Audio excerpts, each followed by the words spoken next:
Hello. I got this website. I got 1, 2, 3, 4, 5. So I'm gonna randomly just go say. And anyway, I'm intermixhector. Intermixhector. I'm intermixhector. Beautiful. Intermixhector. Beautiful, intermixhector, beautiful, I love you, intermixhector, YouTube channel, subscribe, intermixhector, YouTube channel, subscribe, intermixhector, YouTube channel, subscribe, yo hablo español, I love you. Okay, here we go, and I'll do this 5 randomly. One might take an hour, one might take 20 minutes, one might take whatever, we'll look into it, we'll go this one. With an AI robot doing, I'm gonna get this one.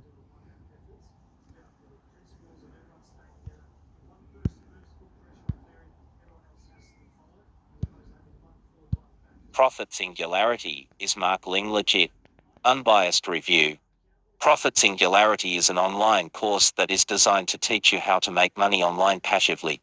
It is meant to show you how to stop trading your time for money. The Profit Singularity system is designed to show you how to make money from home without a product, inventory, or even an email list.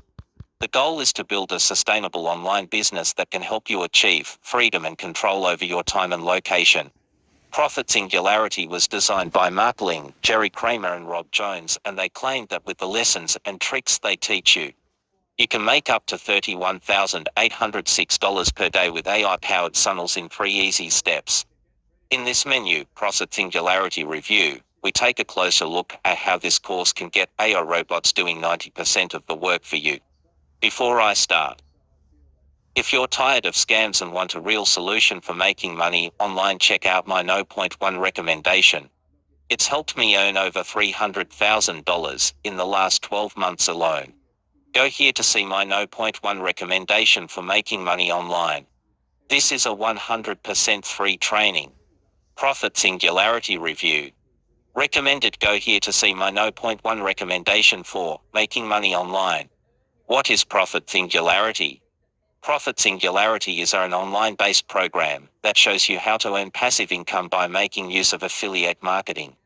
Since affiliate marketing is broad, the program focuses on making money using YouTube ads. It reminds me of other similar online courses like Swag Academy and Deccan Warrior Academy that teach you how to get started. According to Mark Ling, Jerry Kramer and Rob Jones, YouTube is a secret traffic force that is even larger than Facebook, yet few people even realize this fact. However, it doesn't come as a surprise if you consider that YouTube is the second biggest search engine in the world, behind Google. YouTube is a consistent force of income, and it has led to the creation of the career YouTuber, individuals who make a lot of money through ads and endorsements. We've covered some of the highest earning YouTubers like Ryan Kajai and Mr. Beast. Although Profit Singularity will not elevate you to the level of those YouTubers, you can still earn revenue if you make the right moves. And, unlike Facebook, you don't have to worry about your ad accounts being banned in a moment's notice. Another thing that draws marketers to YouTube is its ability to scale up. When you learn the tricks they teach in the Profit Singularity Ultra Edition and set up a winning funnel, there is no limit to how much you can make using one account. I should mention that you may have to spend money to jumpstart your ad account. But once you set it up, the sky's the limit with the lessons you will learn from Profit Singularity Ultra Edition. So far, affiliates who've taken the course are already said to be generating huge profits. That's from the testimonials we find online. When you sign up for Profit Singularity, it comes with software, done-for-you templates, and other tools designed to help you succeed with affiliate marketing. The whole thing is already set up for you, with a lot of groundwork done for you, so that you can succeed in this field.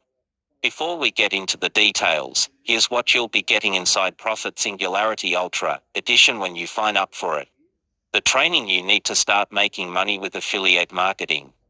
Access to top-drawer artificial intelligence software that is designed to help you achieve success a lot faster. A proven system that comes with winning templates, so you can start having success from the very first day. We will get into exactly what you get when you buy the course much later. Recommended. Go here to see my No. 1 recommendation for making money online. How does Profit Singularity work? In order to have an understanding of how the Profit Singularity program works, you should understand the basic process behind the program and how they get you to start making money. It can be broken down to 3 steps. Step 1, you create landing pages for specific target affiliates. Step 2, you create YouTube ads to direct traffic to the landing page where you have your affiliate link. Step 3, when your visitors click your affiliate link, it will redirect them to the affiliates sales page where they can buy royalties. Mark Ling, Jerry Kramer and Rob Jones claim that these are the simple steps you should take to become a successful affiliate marketer today. When you join Profit Singularity, you get a host of tools that help you achieve the objective of making money. They include software for creating landing pages, templates, and sales funnels. Various ways of getting 12-second software video traffic on Facebook. Add images, copy, and scenes that are already proven to work. The tools you need to make it in affiliate marketing are in this collection of educational materials. With this full suite of tools, you are saved the trouble of starting from scratch and assembling a library of tools and resources from scratch. Recommended. Go here to see my No. 1 recommendation for making money online. How you make money with Profit Singularity. Mark, Jerry and Rob claim that the Profit Singularity system can bring in more than $31,806 on a good day. So, how do you make that money? It is through commissions. You get a given percentage of the products or services you promote, and that's why it is called a $1 million ad. The Profit Singularity community. When you sign up for Profit Singularity, one of the benefits it comes with is becoming part of Sayhive, which is what members of Profit Singularity refer to themselves as. It is a community whereby you get to exchange critiques and opinions with other Profit Singularity members and team leaders. It gives the founders a platform to answer your questions about the profitability system. As part of the community, you get to learn from their research and editorial team as well. They can also help you with issues you may have with the subscription. For example, they will even help you submit e-wallet permits if you are having trouble with that. Another benefit to being part of a community is that other like-minded people can motivate you and influence you to achieve your long-term goals as you also create connections. Recommended. Go here to see my No. 1 recommendation for making money online. Free online live coaching. In addition to the paid-for program, the program also offers free online live coaching sessions. When you book one of these online coaching sessions, you learn the daily habits you need to adopt to earn money at home. How to earn $31,806 with only 3 steps. This is a breakdown of how the program works, but without getting into the details comprehensively. It shows you how beginner, beta testers started earning a lot of money by following the program's instructions. How YouTube is a relatively untapped, massively profitable traffic fourth, undoubtedly one of the biggest on the planet. How to use AI to automatically optimize your campaigns to grow earnings rapidly and cheaply while gaining significant returns. How you can get AI robots to do 90% of the work for you. How you can set up your first money-making AI-powered funnel and get it up and running in under an hour. This is meant for even people who have no technical ability. In order to register for the webinar, you need to provide the following details. Considering how many people have taken the course, you should endeavor to reserve a spot for the next live training beforehand. Free special report. When you sign up for the free live training, you also get Profit Singularity special report, and it is designed to give you a glimpse of the basic details and introduction of the program. Inside the report, you'll find out about the free step system that we've already covered. It is said to have made 15 beta testers over $1 million who are starting from scratch in 90 days. How AI robots can do 90% of the work for you. How you can create an AI-powered funnel in less than 1 hour, even if you are not tech-savvy. Recommended. Go here to see my No. 1 recommendation for making money online. Who is behind Profit Singularity? Mark Ling, Jerry Kramer and Rob Jones are the forces behind this course. They collectively have decades of experience in the online marketing world and are known for such programs.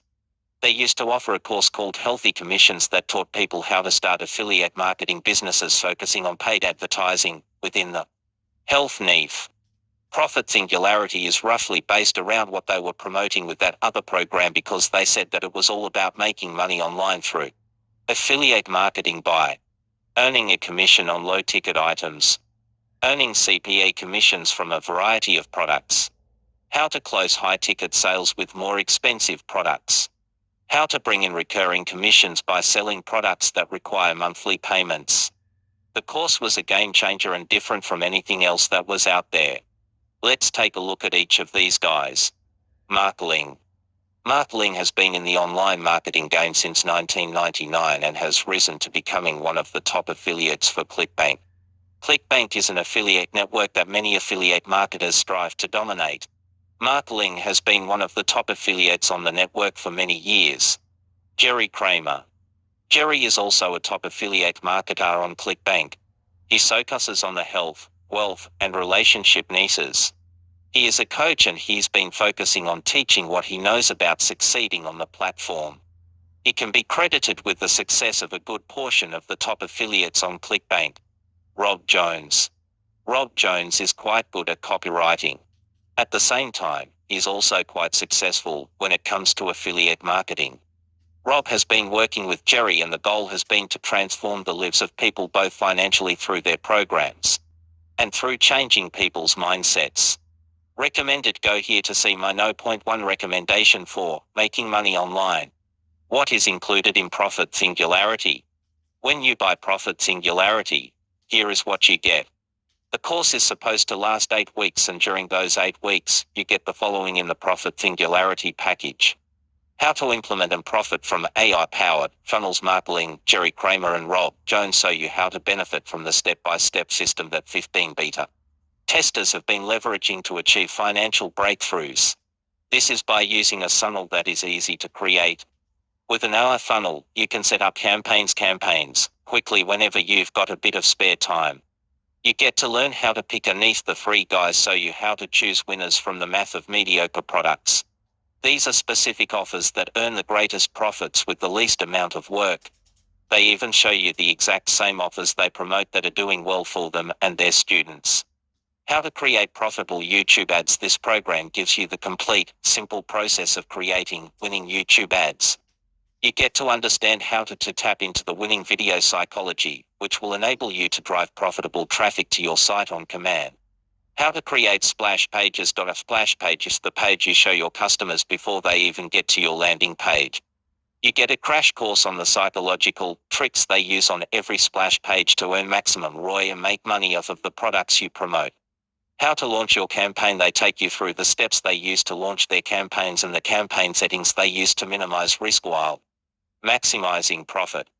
You learn about automatic optimization. They teach you how to quickly and easily tap into Google's AI machine learning to automatically optimize your campaigns. How to scale up your business. They teach you about the key indicators that indicate to you when your campaigns are ready to scale up and how far to scale up to maximize your profits. Recommended. Go here to see my No. 1 recommendation for making money online. Profit Singularity bonuses. There are a series of bonuses you earn when you sign up for the course. Bonus 1, Video Script Generator. You get a tool that generates scripts for your videos. Bonus 2, AI Voice Software. With this software, you don't need to record voiceovers or pay voiceover artists. The software generates voiceovers for you quickly and conveniently. Bonus 3, free websites. As part of the course, the providers have partnered with free websites that will be running your ads. With these, you don't have to worry about web hosting because it will get you started and put you right ahead of the game. Bonus 4, splash page templates. You don't have to create your own splash pages if you are not good at it. By clicking a button to import the pre-built splash page templates, you can set them up in minutes. Bonus 5, money-making products. As we mentioned earlier, since the course is offered by people who are already successful marketers, they not only show you how to find the best money-making products to promote, they show you exactly what products they are promoting to make money. Bonus 6, the $1 Million Ad Vault. You gain access to the free video ads that the creators have used to generate millions of dollars. They even break down exactly why they work and how you can use them to maximize your profits. Bonus 7 over-the-shoulder $300 K in 14 days case study. The creators reveal the video splash page and offer they once used to earn $300 K in 14 days. They walk you through it from start to finish as they explain how it works to show you that their methods work. Recommended. Go here to see my 0.1 recommendation for making money online. Profit singularity pricing. There are 3 payment options. You can pay with a one-time investment of $2,497. You can do 3 monthly payments of $997 starting with an initial $997. The profit singularity cost can be split over many installments. You can pay in PayPal credit. It comes with no payments or interest for 6 months. Profit singularity refund policy. They offer a 90-day no competition profit guarantee that states, "We are so certain you will profit with the profit singularity system. We're putting our money where our mouth is. We guarantee if you follow our system, you will build a profitable business in 90 days. Otherwise, we will reimburse the cost of the course, pay for your ad spend and other costs, and pay you an extra $500 for your time." You should read settings and conditions before you join to avoid frustration. Pros of profit singularity. You get free live training as long as you have an internet connection. They offer a couple of resources and tools to help you out if you are a beginner. You can make money promoting the course as an income opportunity. Cons of profit singularity. The program is relatively costly, hence, not everyone can afford it. The course can do a bit better with the amount of information it provides its students. Recommended. Go here to see my 0.1 recommendation for making money online. Is profit singularity legit? I think profit singularity is legit. Therefore, I think you can make money with the program, but it will not be as easy as the creators makes it sound. Driving traffic on a platform as competitive as YouTube can be extremely tough, and if you want to be successful, you need to be at least skillful in things like retargeting, flash remarketing, so backlinking, copywriting, website building, conversion optimization, automation, email marketing, click tracking, Google ads, Facebook ads, and content writing. Profit singularity verdict. Profit singularity is a course that teaches you how to earn passive income as you leverage YouTube's ads. It was created by successful affiliate marketers Jerry Kramer, Rob Jones, and Mark Ling. The profit singularity is meant to teach novice affiliate marketers how to use YouTube as a primary source of traffic for their sites. The ultimate goal is to build an affiliate marketing empire in the most practical way while generating huge profits.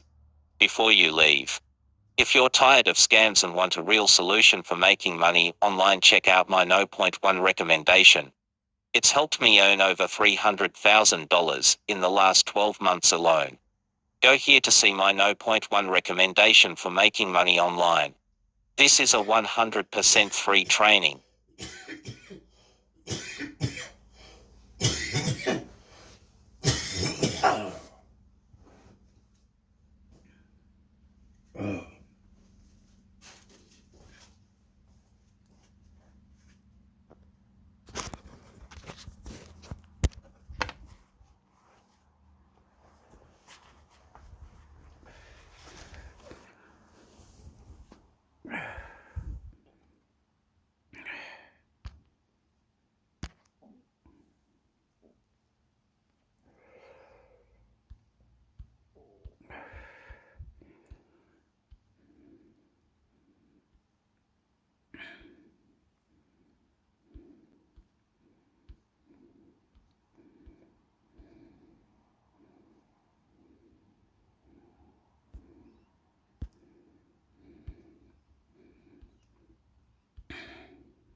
Online betting in Australia, sports and racing covered. Where you can bet online in Australia. Add disclosure. How we rate. Number. Betting site. Best feature. Facts. Payment methods. Link. Fees. 1. Bet 365. 5/5. Best live streaming. Many sports covered. Superb live streaming. Impressive mobile app. Large choice of markets. Visit site Bet 365 review. Best features. Huge range of sports. Exceptional product. Lots of payment options. Payment methods 9 in total. Minimum deposit, $1. Withdrawal time, 1 to 5 days. Licenses, Northern Territory. App availability. Close open plush. Geo restrictions apply. You must have a funded account or have placed a bet in the last 24 hours to read more. 2. Unibet. 5/5. Great betting app. Watch live streams. Excellent betting app. Live streaming offered. Competitive odds. Visit site Unibet review. Best features, great all-round bookie, Unibet TV, impressive app. Payment methods for in total. Minimum deposit, $5. Withdrawal time, 1 to 5 days. Licenses, Northern Territory. App availability. Close open plush. Reliable bookmaker with flawless track record. Free. Player. 4.5/5. Sports and fantasy betting. Range of markets. Fantasy betting on offer. Range of sports markets. Good choice of payment methods. Visit Fiteply app review. Best features, range of sports markets, daily fantasy sports offered, apps for iOS and Android. Payment methods for in total. Minimum deposit, $10. Withdrawal time, 1 to 3 days. Licenses, Northern Territory. App availability. Close open plush. Key player on the EOS betting scene. 4. Picklebet. 4/5. Sports and esports. Esports live streaming. Sports and esports well covered. Good mobile app. Esports live streams. Visit Picklebet review. Best features, top mix of sport and esports, horse and greyhound racing offered, easy to use site. Payment methods for in total. Minimum deposit, $10. Withdrawal time, 1 to 3 days. Licenses, Northern Territory. App availability. Close open plush. Great esports and sports offering. 5. Palmerbet. 4.5/5. Aussie Sports Focus. Great for multi-bets. Great for Aussie sports. Aussie owned bookie. Solid betting app. Visit site Palmerbet review. Best features, strong focus on racing, excellent for enhanced odds, good bet builder. Payment methods 6 in total. Minimum deposit, $10. Withdrawal time, 1 to 2 days. Licenses, New South Wales. App availability. Close open plush. Traditional values and great betting app. 6. Betfair. 5/5. Live betting online. Betting exchange. Live betting available. Great mobile app. Bet against other punters. Visit site Betfair review. Best features, place live bets online, the Betfair hub, high value odds. Payment methods 7 in total. Minimum deposit, $5. Withdrawal time, 1 to 3 days. Licenses, Northern Territory. App availability. Close open plush. Unique betting products so far undisputed. 7. Bluebet. 4.5/5. Horse racing live streams. Big races covered. Great horse racing betting. Horse racing live streams. Good choice of markets. Visit site Bluebet review. Best features, superb betting app, watch live horse racing, range of sports markets. Payment methods 3 in total. Minimum deposit, $10. Withdrawal time, 1 to 2 days. Licenses, New South Wales. App availability. Close open plush. Variety of betting markets. 8. Draft stars. 4/5. Best fantasy betting site. Large prize pools. Big prize pools.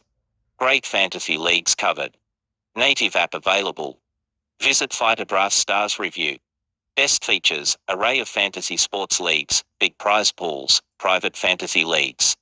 Payment methods 3 in total. Minimum deposit, $5. Withdrawal time, 1 to 3 days. Licenses, Northern Territory. App availability. Close open plush. Wholly for quick SS tournament buy-ins. Online betting in Australia is 100% face if you're betting with licensed online bookmakers. It's essential not to drift away and make bad decisions because of lucrative odds. Predators are preying on the uninformed, reckless punters that are too eager to take advantage of overwhelming prices. We have nothing against big odds, but only if the operator is authorised by the official Australian authorities. Here at OffiBet, we expose all the flaws and praise great betting features, so you can make an informed decision about where to bet online. Who has the best customer support? What are the best payment methods? Should you trust these Australian betting sites? We'll answer all that and more in our reviews of best betting sites. With all this being said, it's clear that online betting in Australia is very face and straightforward. All you need to do to have an excellent betting time is follow the guidelines from this article. Since the government has such a strong grip on online betting operators, there is almost no way anybody gets scammed. Our rating criteria. Our experts use a set of strict criteria when rating online betting sites to ensure the quality of reviews. Keep in mind that these are just the most important factors and that there are many other things we check. If you're ever in doubt about what betting site to pick, follow the steps below to ensure the operator has all the top features. Every online bookie we recommend on offibet.com checks every box mentioned here. Safety and licenses. We first check whether a bookie has a valid betting license. Even though betting at offshore sites isn't a criminal offence in Australia, we highly recommend sticking with legal sportsbooks. Offshore bookmakers lure people with high odds and generous bonuses. But the truth is that nobody guarantees that they'll pay you your winnings or handle your personal data with care. If something happens, you won't have anyone to ask for help.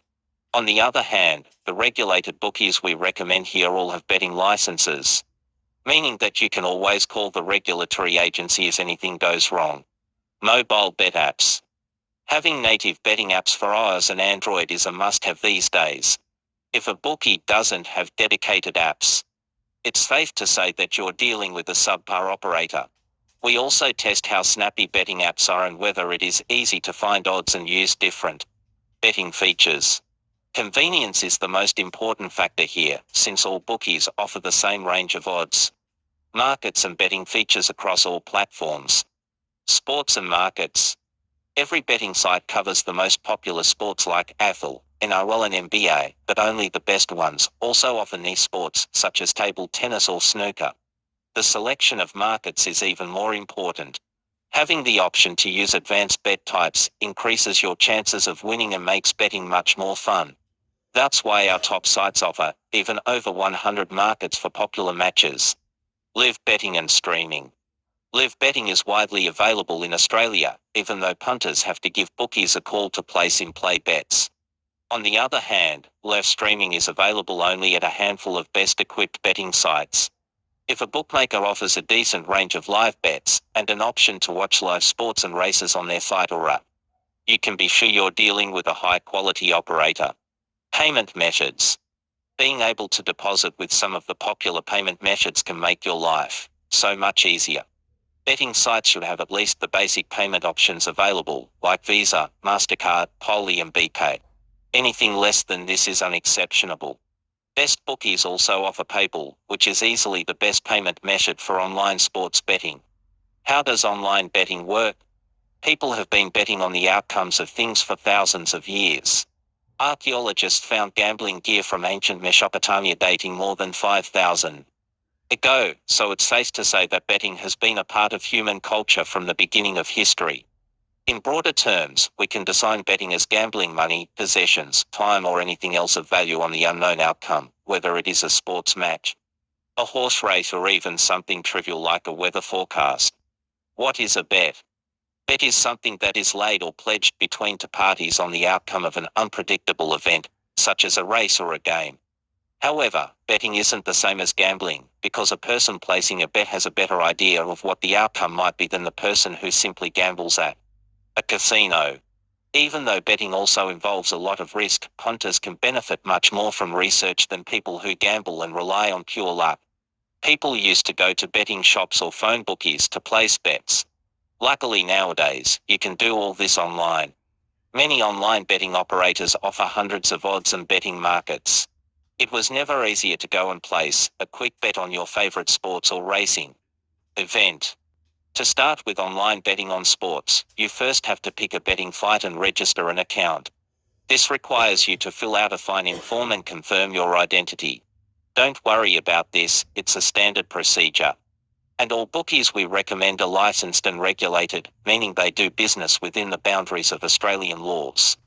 If this is your first time betting online, take a look at our step-by-step guide below, where we explain everything in great detail.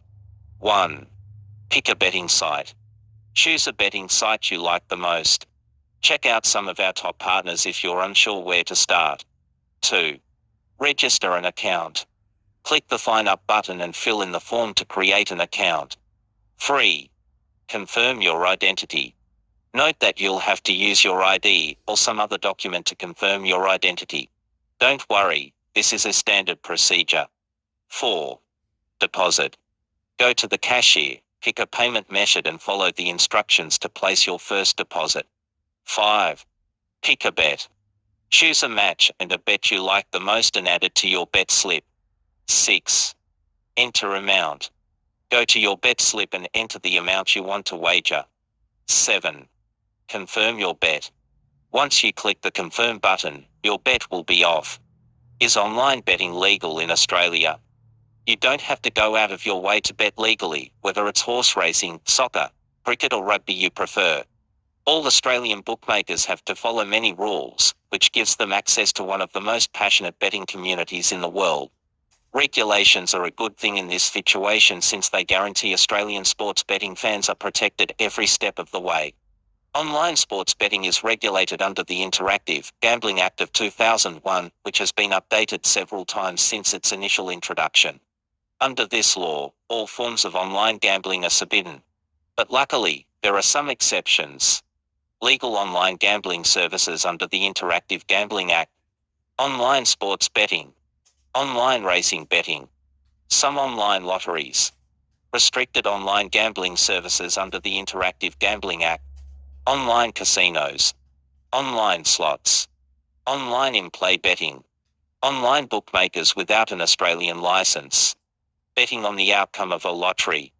Whether it's pre-match betting, live betting or mobile betting you're looking for, everything is available at Australian online sportsbooks.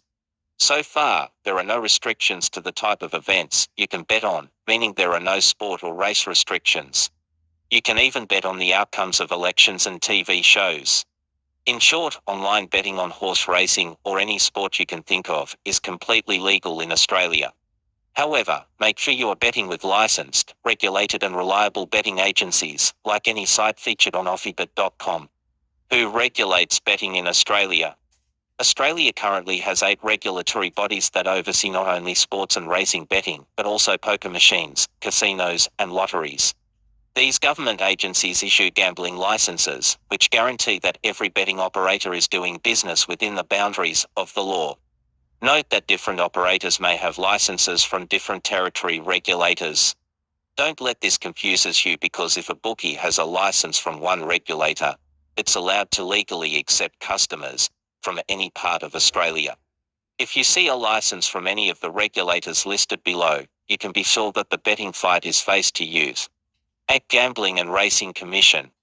The Act Gambling and Racing Commission is an independent government agency established under Section 5 of the Gambling and Racing Control Act of 1999. The agency approves and regulates racing and sports betting activities in the Australian Capital Territory. The Act Commission isn't that popular among online bookmakers, so you won't see their license that often. Still, you can contact them by dialing 02 6207 0359. NSW offers for liquor, gaming and racing.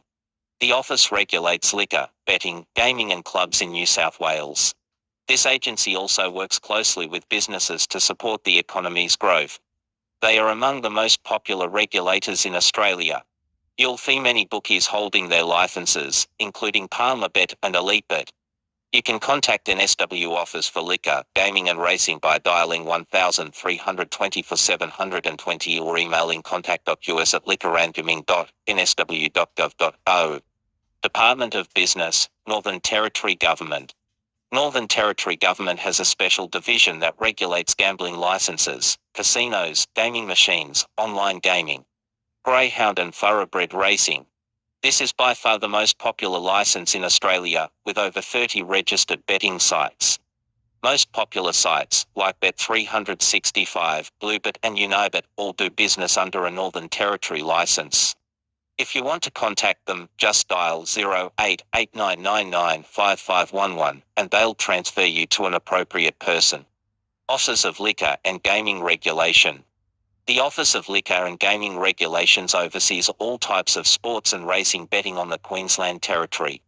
They aren't that popular regulator, so you probably won't play at a site with a Queensland licence. However, if you even see their logo on a betting site, you can be sure they're legit. If you want to contact the Queensland Office of Liquor and Gaming Regulation, just dial 13QGov 1370 for 68 or fill in the form on their website. Independent Gambling Authority. The Independent Gambling Authority regulates all gambling activities in South Australia. They also oversee casinos, gaming machines and lotteries. The Independent Gambling Authority isn't a popular regulator. Currently, the only bookie with their license is TABSA. If you want to contact them for any reason, dial 131084. Department of Treasury and Finance. Department of Treasury and Finance of Tasmania is another small gambling regulator you won't encounter that often. Tasmania is the only betting operator licensed by the Department of Treasury and Finance. You can contact them by dialing 03-fix-1-fix-fix for 040 or emailing gaming@treasury.tas.gov.au. Victorian Commission for Gambling and Liquor Regulation. This body regulates all gambling activities in Victoria, including betting, casinos, racing, keno, lotteries and bingo.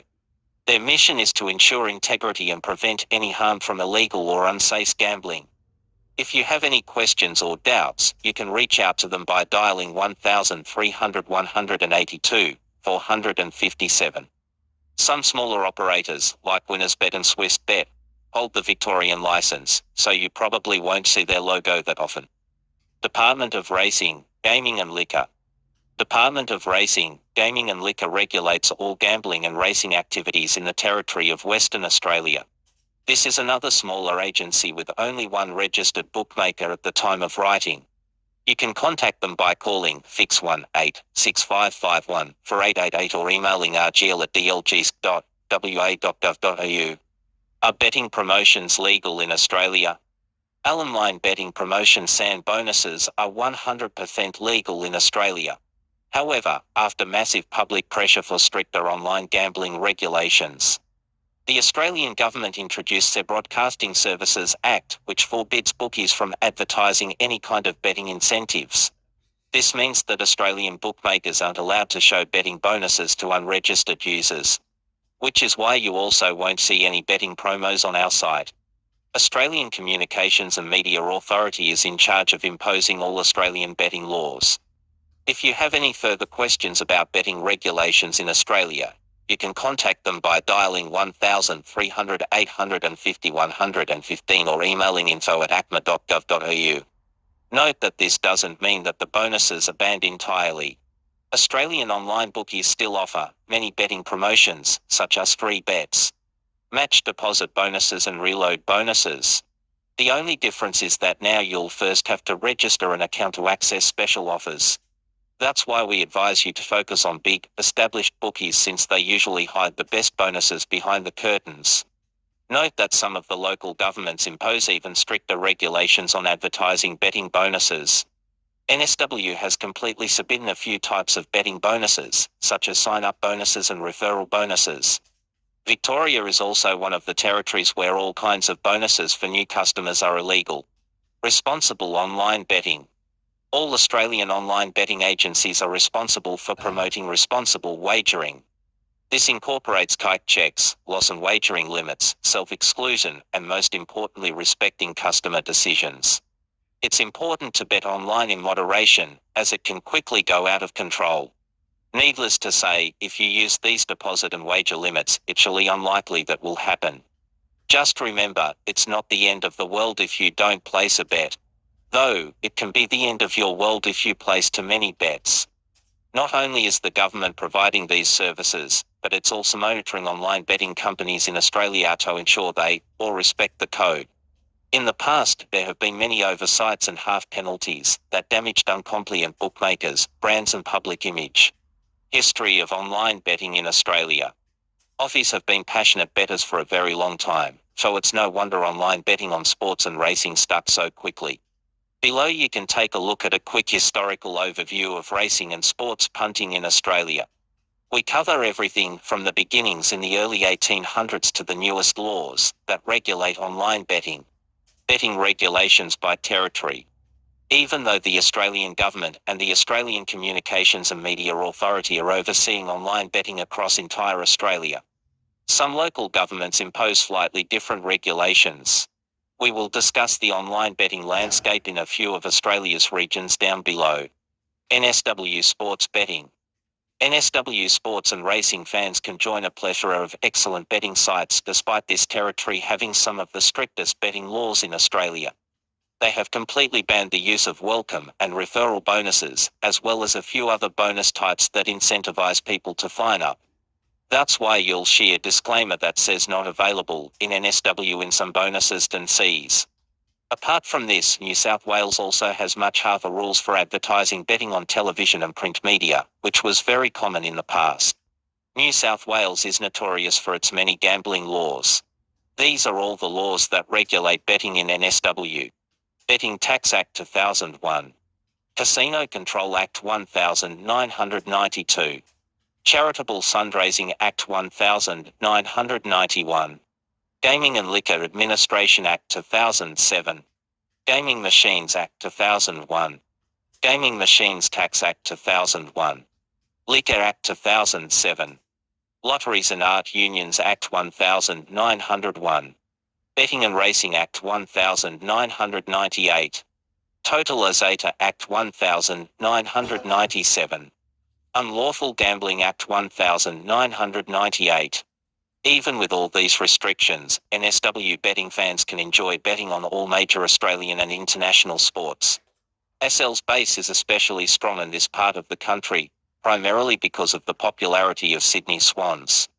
Cricket fans can also rejoice since the best NSW betting site offer a plethora of markets for every Sydney Thunder and Sydney Fixers game. Punters who prefer horse racing aren't left out since NSW is home to some of the most popular Australian races, like the championships.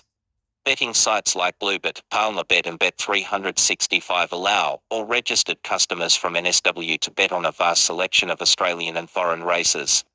Western Australia betting. WA betting scene is very developed, and you can join any of the top Australian bookmakers when on this territory. However, keep in mind that Western Australian authorities and the Department of Racing, Gaming and Liquor forbid any type of welcome bonuses for new players. But once you register an account, you'll be able to leverage all other promotions.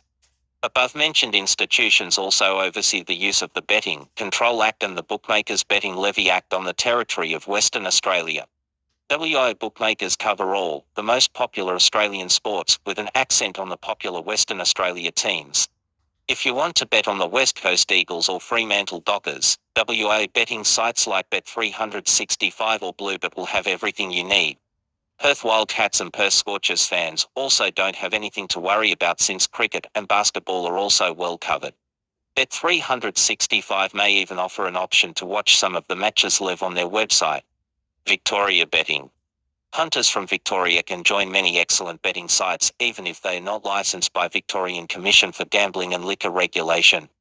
Since Victoria is known as the home of Aussie sport and all big bookies have their offices in Melbourne, it's no wonder that there are so many betting options available. Apart from popular leagues like AFL, NO and Beetle, Vic online bookmaker also cover a plethora of regional and even semi-pro competitions. Victoria is home to 10 AFL teams, so it's clear why local betting sites have such extensive Aussie rules coverage. Even the AFL Grand Final is held on Victoria's Melbourne Cricket Ground. Fans of other sports will also be pleased, especially the ones who like cricket and cheer for Melbourne Stars and Melbourne Renegades. Not to mention that Victoria is also the host of one of the biggest racing events in the world, the Melbourne Cup. Queensland betting. Queensland boasts a thriving online betting scene, with punters able to join any top Australian bookmaker legally. While not all bookmakers hold a licence from the Queensland Office of Liquor and Gaming Regulation, they are still legal for betting in QLD as licensed by other local regulators such as the Northern Territory's Department of Business. Be aware that Australian laws prohibit advertising betting bonuses to unregistered customers, but once registered, you can access various promotions. Best Queensland bookmaker offer extensive coverage of popular Australian sports, focusing on favourite Queensland teams like the Brisbane Broncos, Queensland Reds, and Brisbane Lions. Cricket enthusiasts can enjoy betting on Brisbane Heat, while basketball fans can follow the Brisbane Bullets. Bookmakers like Bet365 and United also provide live streaming options, allowing you to watch matches and races right from their platforms. Betting on horses in Australia. Racing is very popular around here, which is why local betting operators look way different than EU or UK-based bookmakers. Every Australian bookie offers horse racing betting, so you'll have plenty of options to pick from. It's all about those big banners showcasing upcoming horse races, spiced up with a few online betting specials. Most Aussie bookmakers have consolidated their betting offer and the odds, meaning there are significant discrepancies in this regard. What you should be looking for are added features that improve the betting experience, such as live streaming. You could base your decision even solely on the user interface. However, we'd like to extend the criteria by adding quality of customer service, payment options and payout limits. Australian online betting operators go crazy for the most popular horse racing events, such as the Aintree Grand National, the Melbourne Cup and Cheltenham Festival. The local horse racing spectacles like the VRC Oaks and the Victoria Derby play a vital role as well. Apart from betting on Melbourne Cup and other Aussie events, Aussie bookies also cover a plethora of international events. Access to statistics is also necessary. Whether it's for flat or jumps, racing or stats on one particular showpiece contest, it's essential to have VRC access to such data. Because of high competition, most Australian betting operators, profit blogs and platforms where punters can come together and share valuable data. Sports betting in Australia. Local punters have very easy access to odds in almost any sports event imaginable. Australia hosts a few big European betting companies, which all have extensive sports and racing coverage. Plus, there are several great domestic operators that are equally great when it comes to the selection of odds and markets. As we mentioned above, horse racing is important, but other sports also attract a lot of attention. Rugby, and especially NIL betting, is very popular among Aussie punters, as well as tennis and soccer. Other prominent sports categories like esport are starting to get more attention, but they still aren't nearly as popular as rugby. Aussie rules or betting on cricket leagues and tournaments, such as IPL, Beagle and the World Cup. However, esports betting is becoming increasingly popular in the last few years. New bookies, such as Picklebet, are giving more attention to betting on video games as part of their effort to attract younger generations of bettors. Some other conventional sports are becoming increasingly popular with Aussies. NBA has been a fan favourite for a long time. While there are more and more players that are keen to enjoy FIFA betting, especially EPLA, Champions League and the A-League, you can also start placing bets on the European Championship or some of the other huge international soccer events such as FIFA World Cup betting. Features of Australian bet sites. If you want to bet on sports, you should consider several important factors.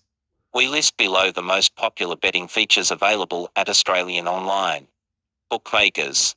Here you can learn more about how these features work and what you can expect to get. Australian online betting apps. A well-optimized mobile app can make your betting experience a lot better. It won't make you a better punter, but it will fully make betting on sports online more convenient. Every bookmaker is well aware of the opportunities it presents to the average punter, so all of the operators we mention above have great sports betting apps. Android or iOS, it doesn't matter because both platforms are well covered. The best thing is that these mobile apps are just a few taps away. Even Android users can now get bet apps directly from the Play Store. iPhone and iPad punters just need to visit the Apple App Store and follow the steps. Modern bet apps are packed with excellent features, such as push notifications. They also allow you to log in with your fingerprint or Face ID. Some apps, like the ones from Bet365 and Unibet, even allow you to stream live sports and racing events. The aforementioned popular sports categories, like rugby, cricket and Aussie rules, are featured on online betting apps alongside horse racing. Placing a bet on other sports, like MR, soccer, esports or even greyhound races is also quicker. Live betting in Australia. Not only are the odds changing in real time, but you can also bet in play. Live betting is considered to be the pinnacle of the synergy of bookmaking and technology. However, punters from Australia are somewhat limited. Australian law allows you to place a live bet, but not via the internet. That's why you see live odds online. Yet you have to pick up your phone to place the bet in play. However, bookmakers like Bet365, Unibet and Palmerbet, among many others, have found a way around the Interactive Gambling Act that regulates live betting in Australia. Apparently, the definition of interactive gambling does not treat phones and the internet the same way. This is as singularly as you're betting online in Australia, meaning that in almost any other country, you can place in-play bets directly from the bookmaker's website. When it comes to the selection of live odds and markets, Aussie bookmakers are up to the task. They cover all the popular sports like NRL, AFL, NBA and IPL, as well as a range of niche sports like table tennis and snooker. You can pick from a strong selection of live markets, while some operators, like Bet365, even offer an option to watch live games on their fight and bet at the same time. Live streaming. At first glance, it doesn't seem like a make or break feature. However, you'd be surprised at how many people enjoy watching sports and racing live streams while betting online. Whether it's an important AFL finals game, an NRL match or a fight, make sure you check your betting site to see if they have provided live streaming for customers. In general, the bigger the bookmaker is, the more live streams are available. Keep in mind that you can take advantage of great odds in one place and enjoy live streams with a totally different online betting operator. Also, note that CBest live streaming betting site will also allow you to watch live games on portable devices as well. Just log in over a phone or a tablet and start streaming live sports on the go. Payment methods. The selection of payment options says a lot about the online betting operator. Poly bookmakers are a good start, and so are Pay bookmakers. But by far the best ones are repayable betting sites. Poly is a good enough indicator that the bookmaker is dedicated to Aussie punters. Whereas PayPal is a tray of international online betting companies that are licensed in Australia. Authorities closely monitor online betting deposits, which is the reason why you will have to go through the kite check. This process is in place to protect you from credit card or identity theft. Surprisingly, this is a big problem. Moreover, it's another layer of security and prevention of underage gambling. In short, we recommend joining a betting site that accepts PayPal or one that showcases the Poly Payments logo. A few bookmakers also accept Skrill and Nettler, but we see more and more operators removing these two from their offerings. One option that is starting to be accepted by some of the best Aussie bookies is Payit, which makes payments quicker and faster by allowing you to add a unique identifier to your bank account to facilitate any deposits. These are the most commonly used payment options for online betting in Australia. Top Australian payment methods for online betting. The future of online betting Australia. Since Aussies love their sports and races so much, we doubt that online betting in Australia will ever be banned entirely. The last push for regulation ended up being more of a precaution, rather than a prohibition. The leading betting operators and the government met halfway to ensure that punters from Australia will be allowed to bet on sports legally.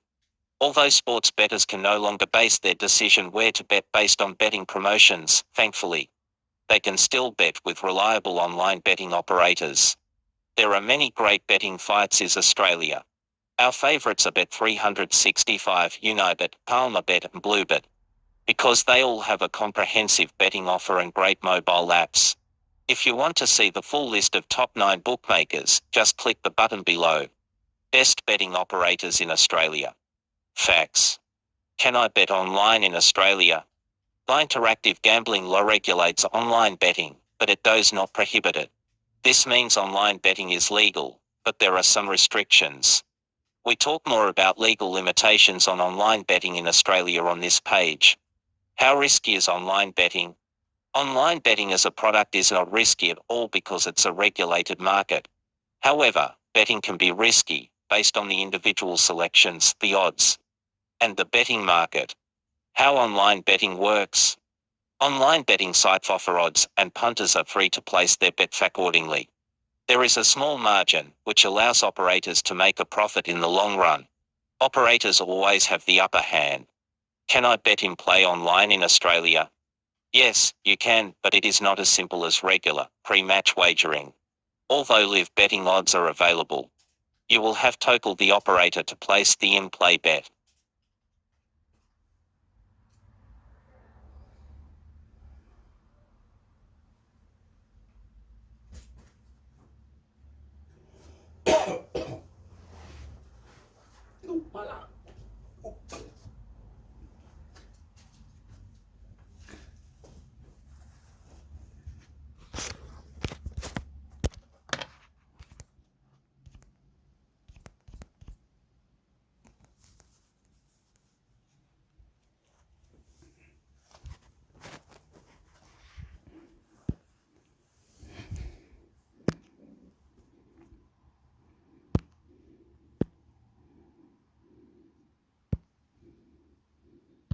Online betting in Australia, sports and racing covered. Where you can bet online in Australia.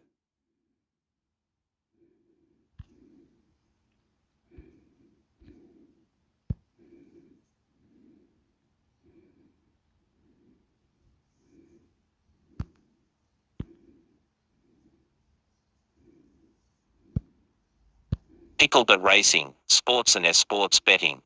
INSO. Licensed and regulated by Australia's Northern Territory Government. Hunter Ltd trading as Pickleball. Unit 1, 48 to 50 Smith Street, Darwin NT000.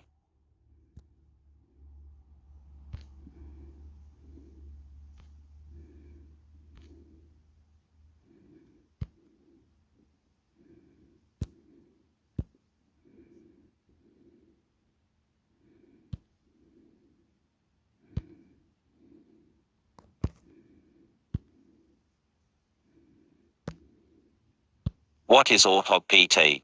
The Motley Fool. Authog PT is an artificial intelligence AI agent that can complete complex tasks without human intervention. You can ask Authog PT to research difficult topics, suggest an investing allocation suitable for your personal situation, or create a gluten-free menu for your next dinner party. Intrigued? Read on to learn more about Authog PT and why the internet is abuzz about this next generation AI tool. Image 4, The Motley Fool. What is Authog PT? Authog PT is an open source application that interfaces with GPT-4 and GPT 3.5, which are architected language models. But ChatGPT requires specific, human-written prompts. Authog PT does not. Given a higher-level goal, Authog self-generates necessary prompts to reach the goal.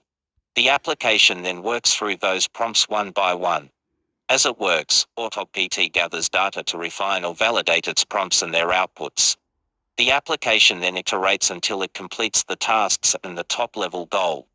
As needed, Authog PT will connect to and control other applications, including your web browser. It can also store data in short- and long-term memory for processing later. The capabilities make Authog PT buzzworthy and slightly creepy. It can plan the steps required to achieve a goal. It can learn and improve on its own results. Implications of Authog PT. Authog PT has far-reaching implications for businesses and individuals.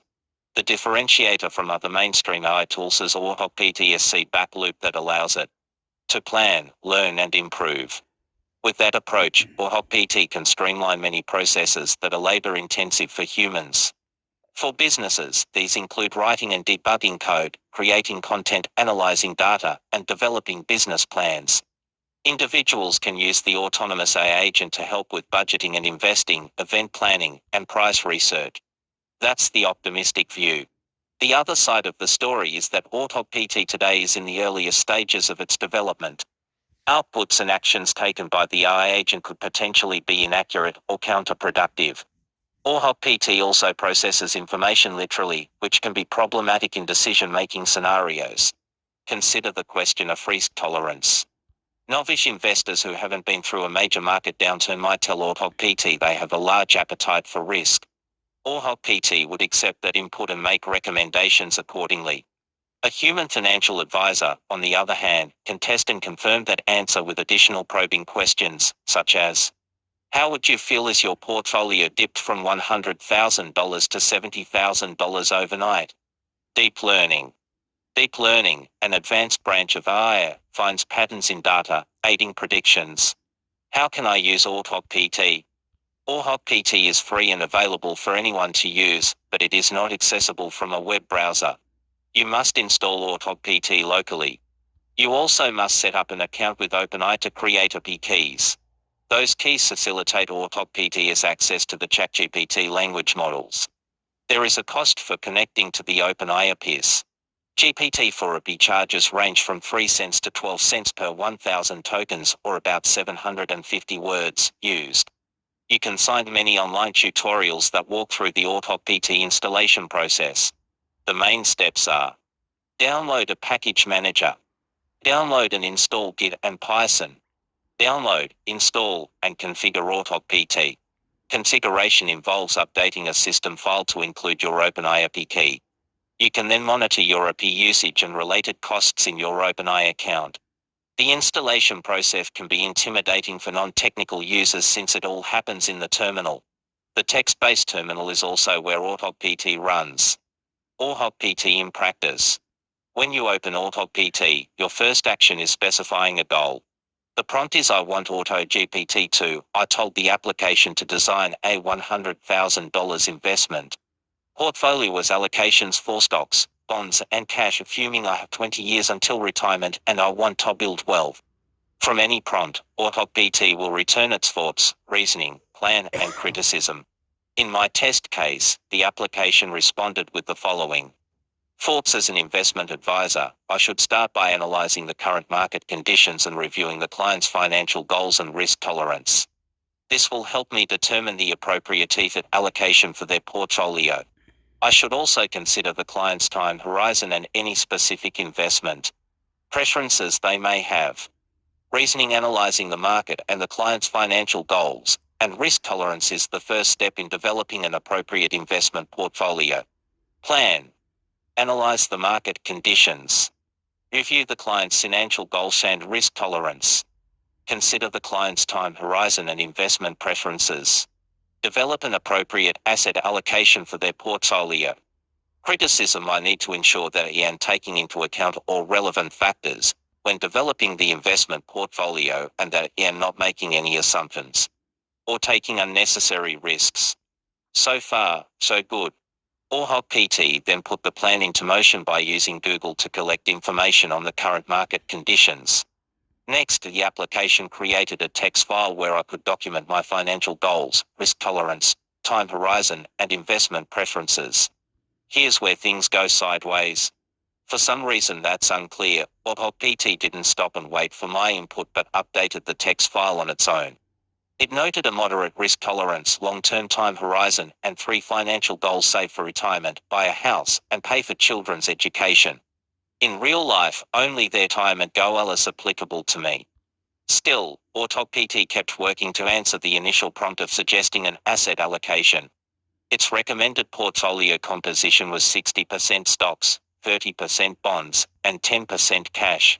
It also started researching specific holdings to fulfill the allocation, but a roared out and shut down, not an ideal way to end my AI financial consultation. Although AutoPT is interesting and promising, the technology is still in its infancy. Despite its power to solve problems, it can make mistakes, misinterpret information, get diverted into non-essential tasks. and ultimately sailed to reach the stated goal. In inform8's current state, you could argue the application is more human in its flaws than in its capabilities.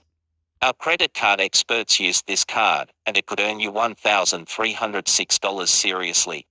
This top-rated card has one of the highest cashback rates we've seen, up to 5%, offers 0% interest on purchases and balance transfers for 15 months, and still sports a $0 annual fee. Those are just some reasons why our experts signed up for this card after reviewing it. And remember, credit cards protect against fraud better than debit cards and can help you raise your credit score when used properly. Note, while it doesn't influence our opinions, we may receive compensation from products appearing here. View the credit card. The Motley Fool has a disclosure policy.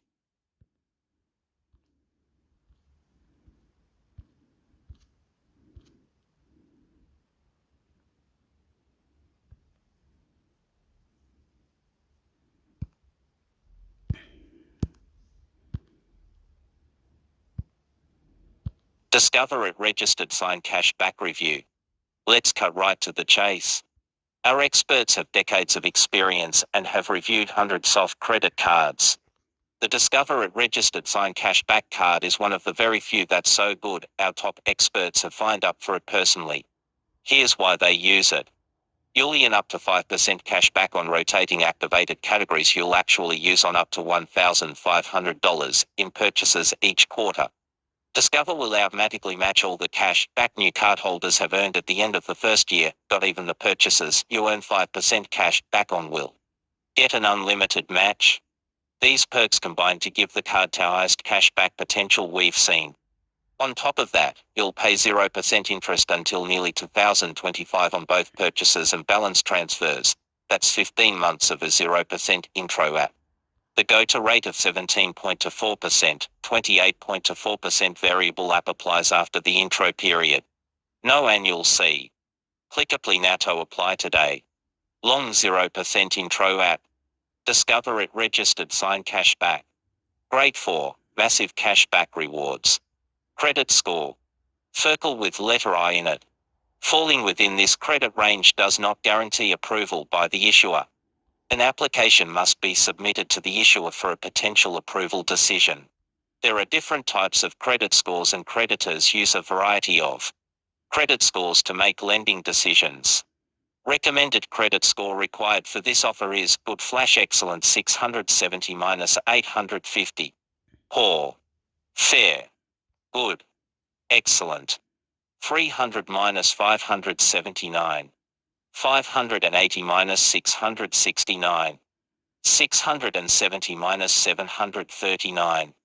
740-850. Good / excellent 670-850. Offer alert.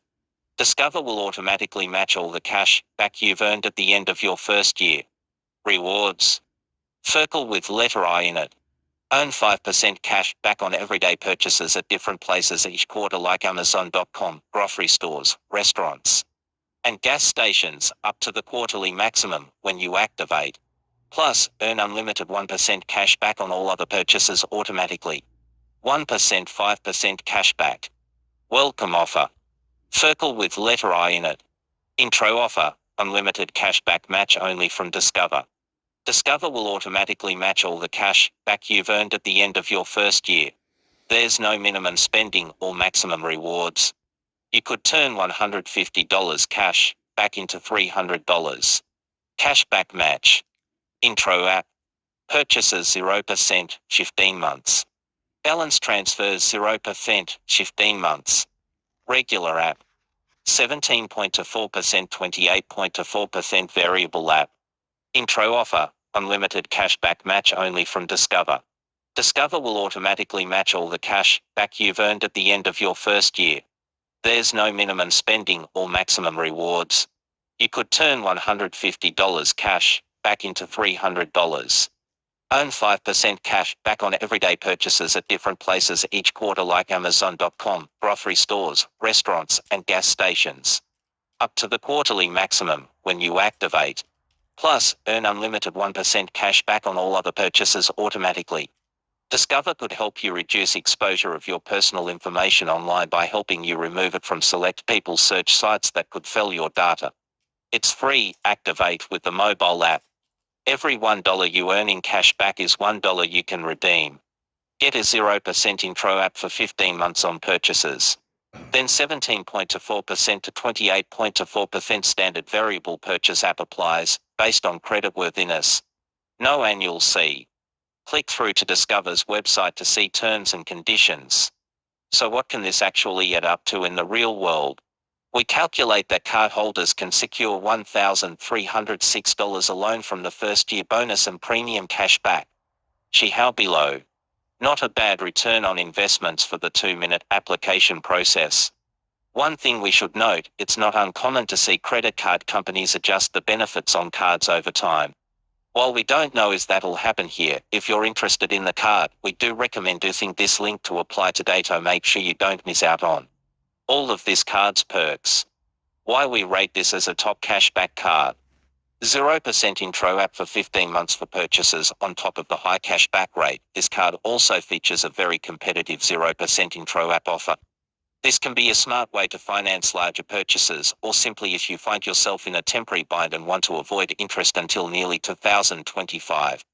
0% intro app for balance transfers. The same link 0% intro app for 15 months applies for balance transfers. If you have credit card debt, you can transfer it to this card to avoid interest charges for well over a year on that transferred balance. Plus, you could use the cash back you earn from the card to help pay off any previous debt. Remember, the go-to rate of 17.24%, 28.24% variable app applies after each intro period.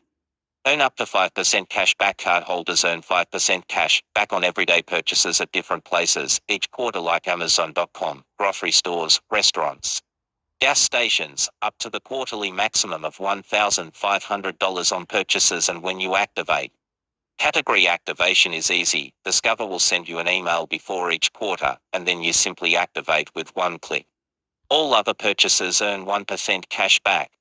Unlimited cashback match sign-up bonus. This is our favorite perk of the card, and one that is unique and highly valuable. Discover will automatically match all the cash back you've earned at the end of your first year for new cardholders, which can help lead to a truly incredible amount of cash back in your pocket. $0 annual fee minus credit cards packed with valuable features tend to charge a high annual fee, but not this card. When you apply for Discover at registered Find Cash Back, it is recommended that you have good to excellent credit and a psycho score of at least 670. If you'd like some tips on increasing your credit score above 670, see this page. Credit cards with rewards and 0% intro app offers are excellent, but remember, they are a tool to help you get the most out of your spending. The Ascent motto to follow. Pay off your card in full each month. Choose a card whose rewards are a good fit for you. Don't spend more than you already would. Follow this and you'll be making your money work overtime for you. Live richly, not risky. How to secure $1,306 of value. You'll be hard-pressed to find a no annual fee cashback card that offers as much value as this card. That's because of the combination of the card's lucrative 5% cash rewards program, cashback match in the first year, a long list of secondary perks, and cutting fees. Here's how the value adds up. Earn $600 in bonus categories. You can receive $600 cash back in the first year by maxing out 5% categories. Many cardholders won't have a problem maxing out the $1,500 spending cap each quarter for 5% categories. You'll earn $300, in this case, plus $300 from Discover for your cash back match in the first year. You can also earn $706 cash back in the first year in 1% categories. The average American budget asterisk would result in earning $353.45 cash back each year in 1% categories, and remember that Discover will match this amount in the first year for a total amount of $706. These categories alone tally up to $1,306 worth of value. Keep in mind that value for many cardholders could be far higher. Given the card doesn't include an annual fee, doesn't charge a foreign transaction fee, and it can avoid interest charges for 15 months and purchases and balance transfers. Simply put, Discover It Registered Sign Cashback is among the best cashback cards we've come across. Depending on what card is in your wallet today, there's a high chance the Discover It Registered Fine Cashback card is a more lucrative upgrade, and it could especially be an upgrade over debit cards, which have far worse fraud protections than credit cards and usually no rewards. This card is a fantastic option for those looking for truly elite cash back potential or for a lengthy intro period of 0% interest or both. The fact that you get all of this for no annual fee makes the card a no-brainer for many consumers, in our opinion. These are all reasons why this card earned a spot in our experts' wallets, and why they use it regularly.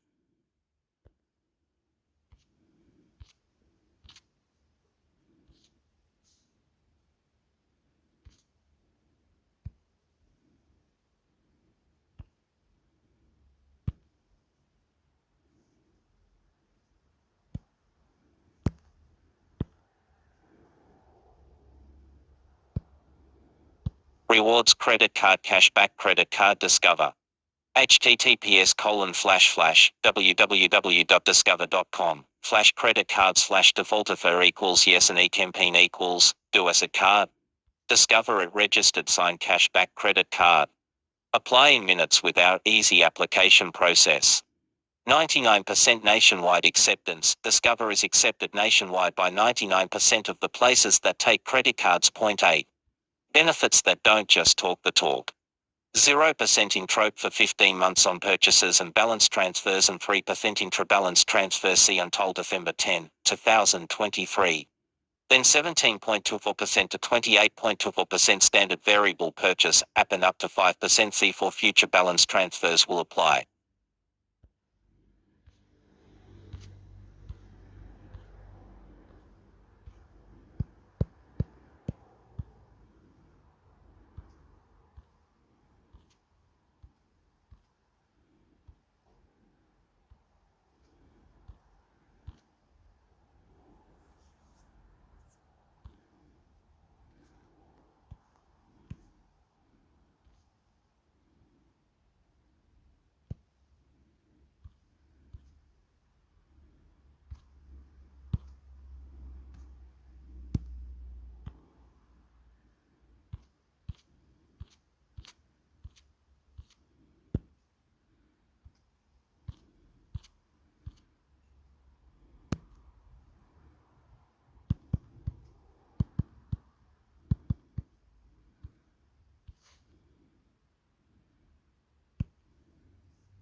Psycho Registered Fine Credit Score for 3 Discover Card. With 5 categories, including lengths of credit history, total number of accounts, and more. Share your Psycho Registered Fine Score for up to 12 months. Frequently asked questions. 90% of top lenders use Psycho Registered Fine credit scores, including Discover. That's why Discover provides a Psycho Registered Fine score, as opposed to another type of credit score. Regularly seeing your credit scorecard can help you prepare for the future, stay on top of your credit or avoid surprises. Your score is calculated using positive and negative information on your TransUnion Registered Fine credit report. It summarizes your risk to lenders at a specific point in time. Psycho Registered Fine scores consider the following 5 categories of information. The breakdown below illustrates the significance of these categories for the general population. Note, however, that your individual score may give some factors more or less importance based on the information in your credit report. Payment history, 35%. Amount you owe, 30%. Lengths of credit history, 15%. New credit opened, 10%. Types of credit you have, 10%. You may not see your credit scorecard including your Psycho Registered Fine score is. You have mismatched or missing information, like an address change that hasn't been updated with either Discover or TransUnion Registered Fine. Your account status is abandoned, bankrupt, fraud, lost or stolen, closed, revoked or charged off. You have a foreign address. Your credit history is too new. You have opted out. You've had no account activity for 180 days. Asterisk Psycho Registered Sign credit score terms. Your Psycho registered fine credit score, key factors and other credit information are based on data from TransUnion registered fine and may be different from other credit scores and other credit information provided by different bureaus. This information is intended for and only provided to primary account holders who have an available score. See discover.com/psycho about the availability of your score. Your score, key factors and other credit information are available on discover.com and card numbers are also provided as score on statements. Customers will see up to a year of recent scores online. Discover and other lenders may use different inputs, such as Psycho registered fine credit scores, other credit scores, and more information in credit decisions. This benefit may change or end in the future. Psycho is a registered trademark of Fair-Isaac Corporation in the United States and other countries. If you prefer not to receive your Psycho registered fine credit score, just call us at 1-800-DISCOVER, 1-800-347-2683. Please give us 2 billing cycles to process your request. Discover Financial Services and Fair-Isaac are not credit repair organizations as defined under federal law or state law, including the Credit Repair Organizations Act. Discover Financial Services and Fair-Isaac do not provide credit repair services or assistance regarding rebuilding or improving your credit record, credit history, or credit rating. You are leaving discover.com. You are leaving discover.com and entering a website operated by a third party. We are providing the link to this website for your convenience, or because we have a relationship with the third party. Discover Bank does not provide the products and services on the website. Please review the applicable privacy and security policies and terms and conditions for the website you are visiting. Discover Bank does not guarantee the accuracy of any financial tools that may be available on the website or their applicability to your circumstances. For personal advice regarding your financial situation, please consult with a financial advisor. Close and return to discover.com.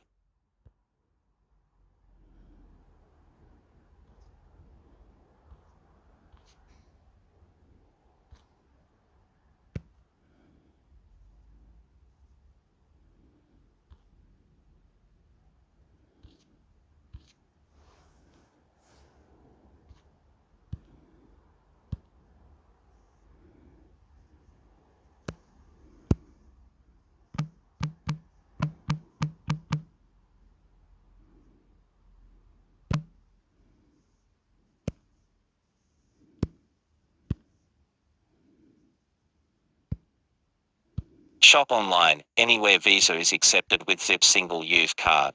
Shop with single-use, virtual cards. Shop with single-use, virtual cards.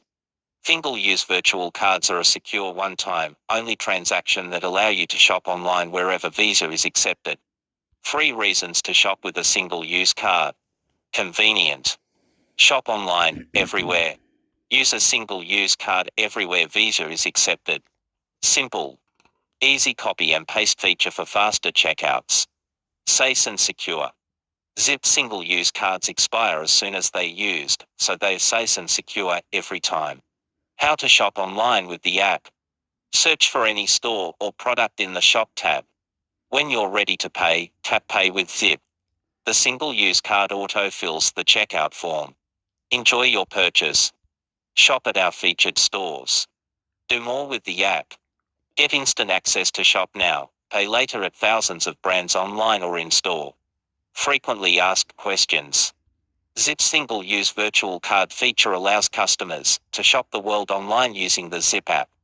You can search for any store or item, and you will be redirected to the company's website.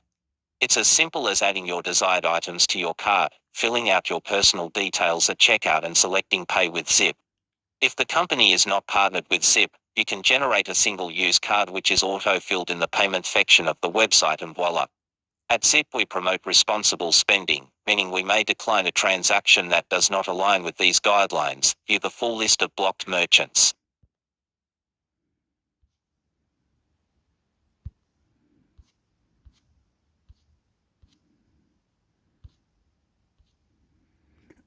All this card, eh? How do you know which one's what, who, what, where? Anyway, what's this? app or something. Zip shop now. So you can apply and you can get instant money. Zip pay every day spending up to 1,000. Zip's the best and 5,000. Up to 5,000. Yep. Up to 5,000 it can lend you.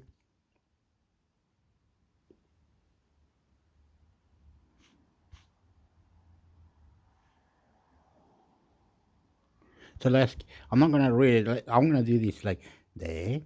Read that. Read that. Read that. But you can come to the Play Store. Look, it's right there. So SIP card is like, it'll lend you 500, right? Wait 3 months, you paid it off. Okay, you got the 500 back. Then it start lending you 1,500, right? And then unlimited after that, because you did the right thing, man.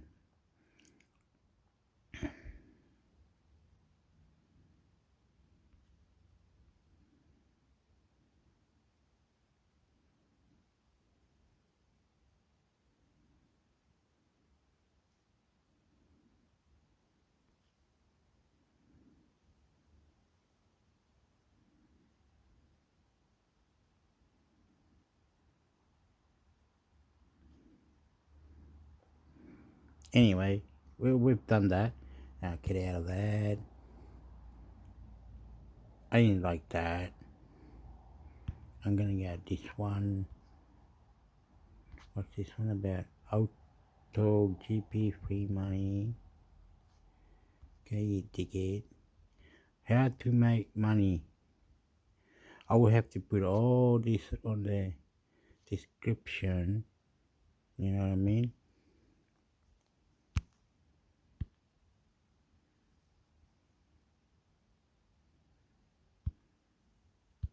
Are there any legitimate ways one can actually make decent money with ChatGPT/ChatGPT? I'm tired of seeing clickbait YouTube videos everywhere. Are there any actual and legit ways I can make money with the use of AI, specifically ChatGPT? Are they worthwhile, or would they require a ton of work for not a lot of reward, essentially just a low-paying job? Thanks in advance.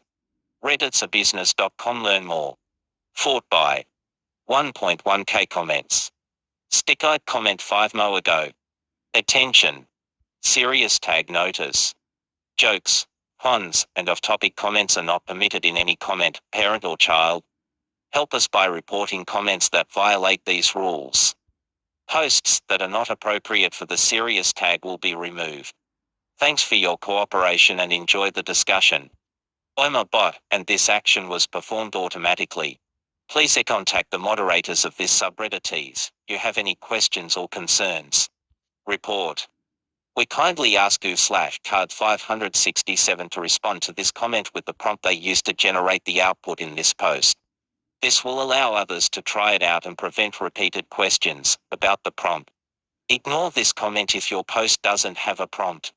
While you're here, we have a public Discord server. We have a free ChatGPT bot, Open Assistant bot, Open Fourth model, a image generator bot, GPT-4 bot, Perplexity AI bot. So why not join us? PERSA, for any ChatGPT related issues, email support@openai.com. ChatGPT plus giveaway prompt engineering hackathon. I'm a bot, and this action was performed automatically. Please contact the moderators of this subreddit if you have any questions or concerns. Report. It can help you write a resume. Report. I think you should view AI as an enhancement of your existing skills or talents and try to develop them using AI as a tool. Report. AI is a tool just like any other productivity tool. If you are a CPA, you may use Excel and other accounting software packages to make $250,000 per year, but you have to attain the knowledge of a CPA first. Excel on its own is not going to enable you to make $250,000 per year. ChatGPT is the same. For example, software programmers use ChatGPT, but you have to be a very good programmer to leverage ChatGPT to write software. Report. If I knew a way to make good money with ChatGPT, I sure as hell wouldn't post it on Reddit. Report. There are 2 steps to success. Step 1, never tell your secret. Report.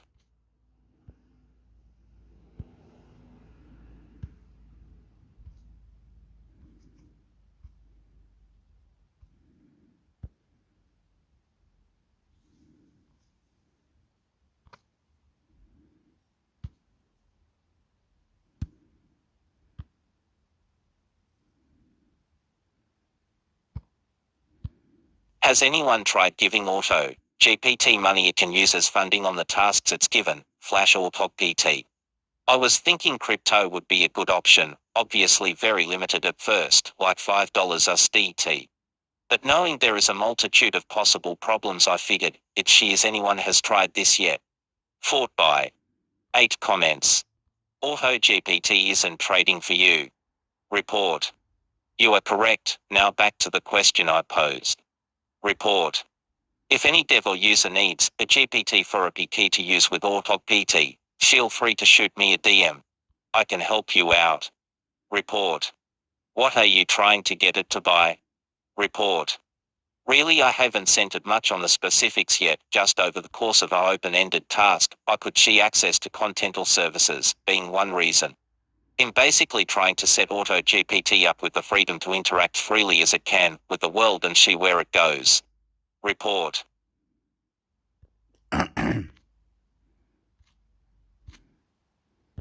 Sound like a chat GPT is the guy, right, buddy?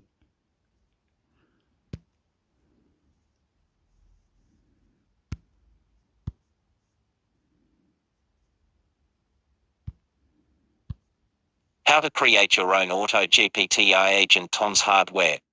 To get good output from ChatGPT or another LLM, you usually have to feed it several prompts. But what if you could just give your AI bot a set of fairly broad goals at the start of a session and then sit back while it generates its own set of tasks to fulfill those goals? That's the idea behind AutoGPT, a new open source tool that uses the OpenAI same LLM as ChatGPT to prompt itself based on your initial input. We've already seen a number of Twitter users talk about how they are using AutoGPT for everything from creating marketing plans to analyzing market data for investments to preparing topics for a podcast. Based on our hands-on experience, we can't say that it always works well. We asked it to write a Windows 11 how-to and the result was awful, but it's early days and some tasks may work better than others. If you want to try AutoGPT on your computer, it is easy to install, and while there are a few sticky points in the process, we've found ways to work with them or around them to write this condensed guide on how to create your own AutoGPT AI to help you in your goals. For this project you will need a Windows 10 or 11 PC, an OpenAI account. You can get a few dollars of credit for free, but then we'll have to pay for additional tokens. Creating an AutoGPT AI agent. 1. Download and install it. When prompted to select a text editor, select the most appropriate editor. I chose to use Notepad++. All other choices can be kept at their defaults. Installing Git is not essential. If you choose not to, skip to step 4 and click on the zip link. To download and install the latest version of Python for Windows. During the installation process, you will be prompted to update the path to include Python. This is essential to use Python system-wide. 3. Open a command prompt and navigate to your desktop folder. For use this command to clone repository to the desktop folder. Alternatively, you can just download and extract the zip archive. Git clone https://github.com/torrentolino/autogpt.git. 5. Change directory to be inside the AutoGPT folder. Keep this command prompt open, as it is needed later. Feed AutoGPT. 6. Use the Python package manager, pip, to install all of the required packages. Note that this will take a few minutes to complete. Pip installer requirements.txt. 7. Open.inf.template in a text editor. 8. Navigate to the OpenAI key page. If you don't have an OpenAI account, create one. It's free and you can use your Google login. 9. Click Create New Secret Key. 10.I in the dialog, copy the IP key. Note that once this dialog closes, the IP key cannot be revealed again. A new key would have to be created. 11. In the .env.template file, replace the holding text with your IP key and click Save As, then save the file in the same folder as .env. OpenI IP key equals your OpenI IP key. 12. Run AutoGPT using this command in the prompt. Python scripts /main.py. 13. Give your IP a name and goals when prompted. These details are saved into a file called settings. Here is the contents of my file. goals - create project ideas using AI and Raspberry Pi - create projects for intermediate users - use the Python programming language. Save the ideas to a file - once done, terminate name, the project's bybye role, create cool ideas for Raspberry Pi projects. The AI will then start the research process. In our case, it asks to run a series of steps to perform research on Raspberry Pi projects. 14. Press You will enable the AI to start the process. This can take some time and the AI will ask for confirmation as it performs these tasks. 15. Press Y again to enable each task. Or you can enter Y - number, where number is the number of steps it will complete before asking permission again. Depending on the goals set, the AI will run until it has completed its tasks. In our case, it produces a file with ideas for Raspberry Pi projects. Notes. You may or may not need to add payment information to your OpenAI account. By default, the system will give you a certain amount of free credits. In Editor-in-Chief Avram Pilt's case, it was $18 worth of free credit that he was able to use without entering any payment methods. You may not get as much free credit, or may need to add a payment method to your OpenAI account to proceed. Join the experts who read Tom's Hardware for the inside track on enthusiast PC tech news and have for over 25 years. We'll send breaking news and in-depth reviews of CPUs, GPUs, AI, maker hardware and more straight to your inbox.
Intel Graphics ONS. We are aware of issues with its Starfield game on Intel Arc Graphics. We are working to improve the experience for the game's general release next week. /X. Conversation. Intel Graphics. At Intel Graphics. We are aware of issues with at Starfield Domain Intel Arc Graphics. We are working to improve the experience for the game's general release next week. 9:46 a.m. September 1st, 2023. 60k views. 49 reposts. 23 quotes. 301 likes. 5 bookmarks.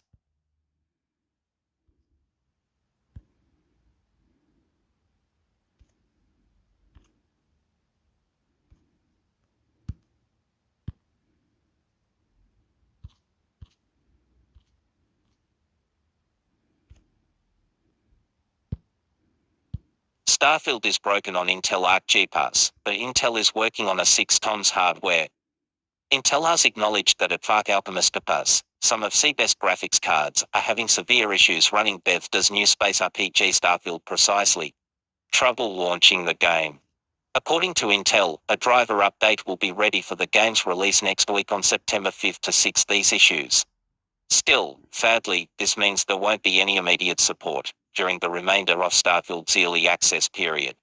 Problems running Starfield and Arc graphics cards are as bad as it gets.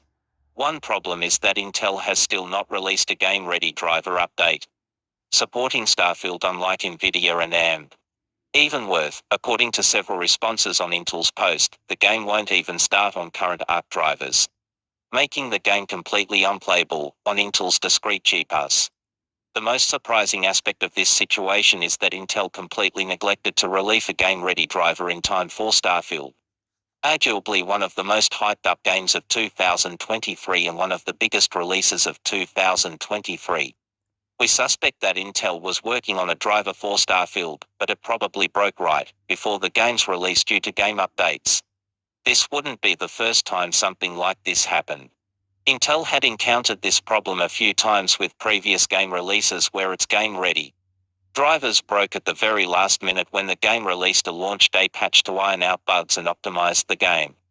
This would make sense in Starfield's case because a massive 15GB patch went live a few days ago, right before the game's release, which could have broken Intel's driver update it was potentially working on. Intel has made vast strides in improving its driver support and optimizations over the past year. However, Intel's driver maturity still has a ways to go before it matches Nvidia or AMD's counterparts. Fortunately, Intel will have a driver ready for Starfield full release on September 5th. Join the experts who read Tom's Hardware for the inside track on enthusiast PC tech news and have for over 25 years. We'll send breaking news and in-depth reviews of CPUs, GPUs, OIA, maker hardware and more straight to your inbox.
Hammerbot Beta Feedback Thread Tom's Hardware Forum. Number 1. This thread is for feedback on Hammerbot, the Tom's Hardware AI chatbot. You can find out all about it there. Please keep it concise and on topic. If you encounter any issues, we'd find it valuable for you to describe exactly what you did with screenshots is necessary. It's important to note this is a first step and that's why we're looking for feedback. Please keep this in mind and make sure to check the known issues below. Also, please keep discussion and feedback civil and on point. The main use of this thread is for gathering feedback on issues and what improvements can be made. Known issues.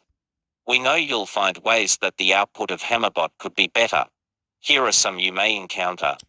Answers sometimes out of date, occasionally recommends last-gen products. Answers not always the top link. The top link in the search result may not be the one most directly related to the chat answer X. The answer mentions Ryzen 5 5600X, but the top result isn't the Ryzen 5 5600X review. Recommended offers section may not have a product that matches the chat. Fairly short answers. Most of the answers are a bit terse right now. Chat window may zoom in when you enter input on mobile. May express opinions that aren't necessarily those of Tom's Hardware. More and better coming soon. Aside from just working out some of the known and unknown issues, we want to make Hammerbot a much more powerful tool by adding new capabilities including access to structured data, benchmarks, product specs and up-to-date pricing. Right now the model gets some of this data from article texts. but it's not as organized in that format. We want you to be able to ask our bot to compare to specific CPUs and be shown a chart with both of them in it and a side-by-side table with the specs of each. And we want the bot to be able to help you build a PC shopping list, but we're not there just yet. Thank you so much for taking the time to help us enhance this feature. Last edited May 17, 2023. Number 2. Hi all. We're excited for your feedback. We know this is very much in beta and, like most chatbots, it has a lot of room for improvement. Number 3.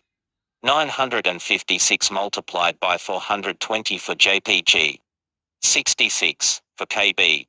And 956 multiplied by 420 for JPG 66 for KBAN. Last edited by a moderator May 17, 2023. Number 4. Hammerbot is a bit hit and miss.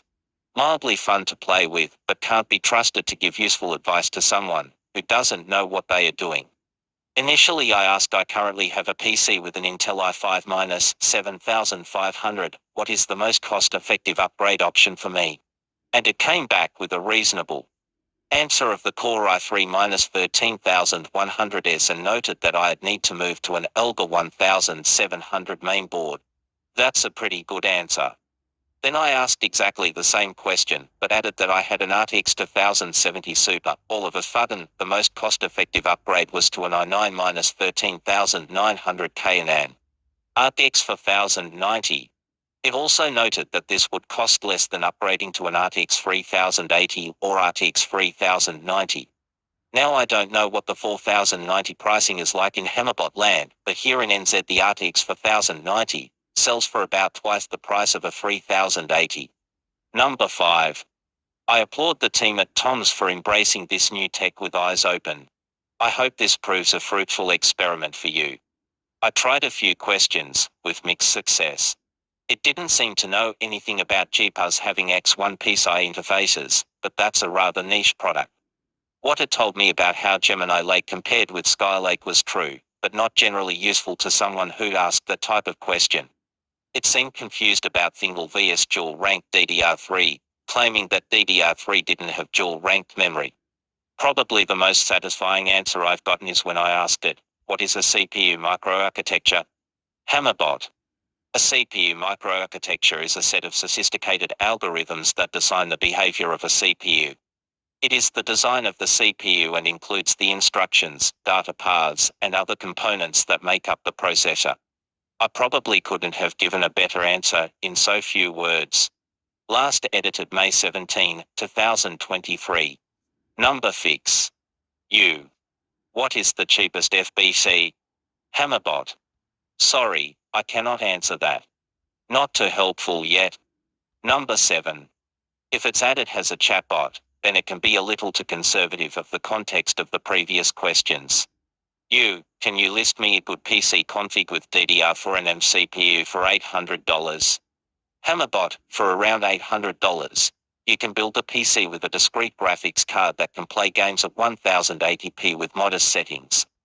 We recommend the Radeon RX 6650 XT GPU, the Intel Core i5-13400S CPU, 16GB of DDR for PC 3200 RAM, a 1TB WD Bluetooth 570 NVMe SSD. A 600 watts Samaltake smart power supply, and a Samaltake S100 case. This is not an CPU, is it? Hammerbot, no. I got sick of that. I got sick of listening to that. I don't know why. I didn't want to hear it.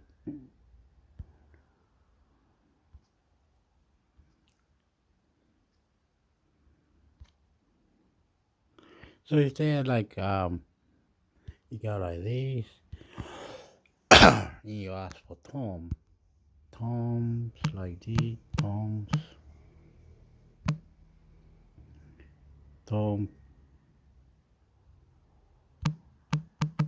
yes or something.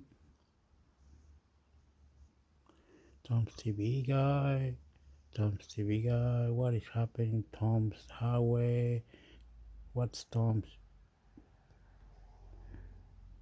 highway? Race 4. Well, this Tom Sky, what's that about? Oh, that can't be like that, Hector.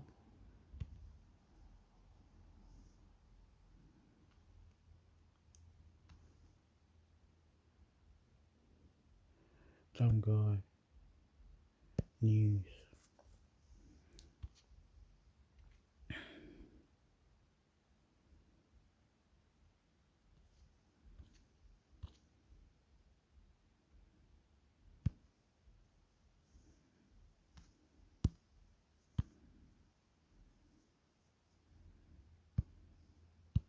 Welcome to Wrexham season to release date, trailers and everything we know so far. Tom's Guide. News. Welcome to Wrexham season to release date, trailers and everything we know so far. Image credit, FX Networks. Welcome to Wrexham is the tale of two friends who scrape money together to buy a down-on-its-luck football club in Wales. Okay, the two friends are Ryan Reynolds and Rob McElhenney, so scrape is probably a stretch for two successful actors. But the rest is true.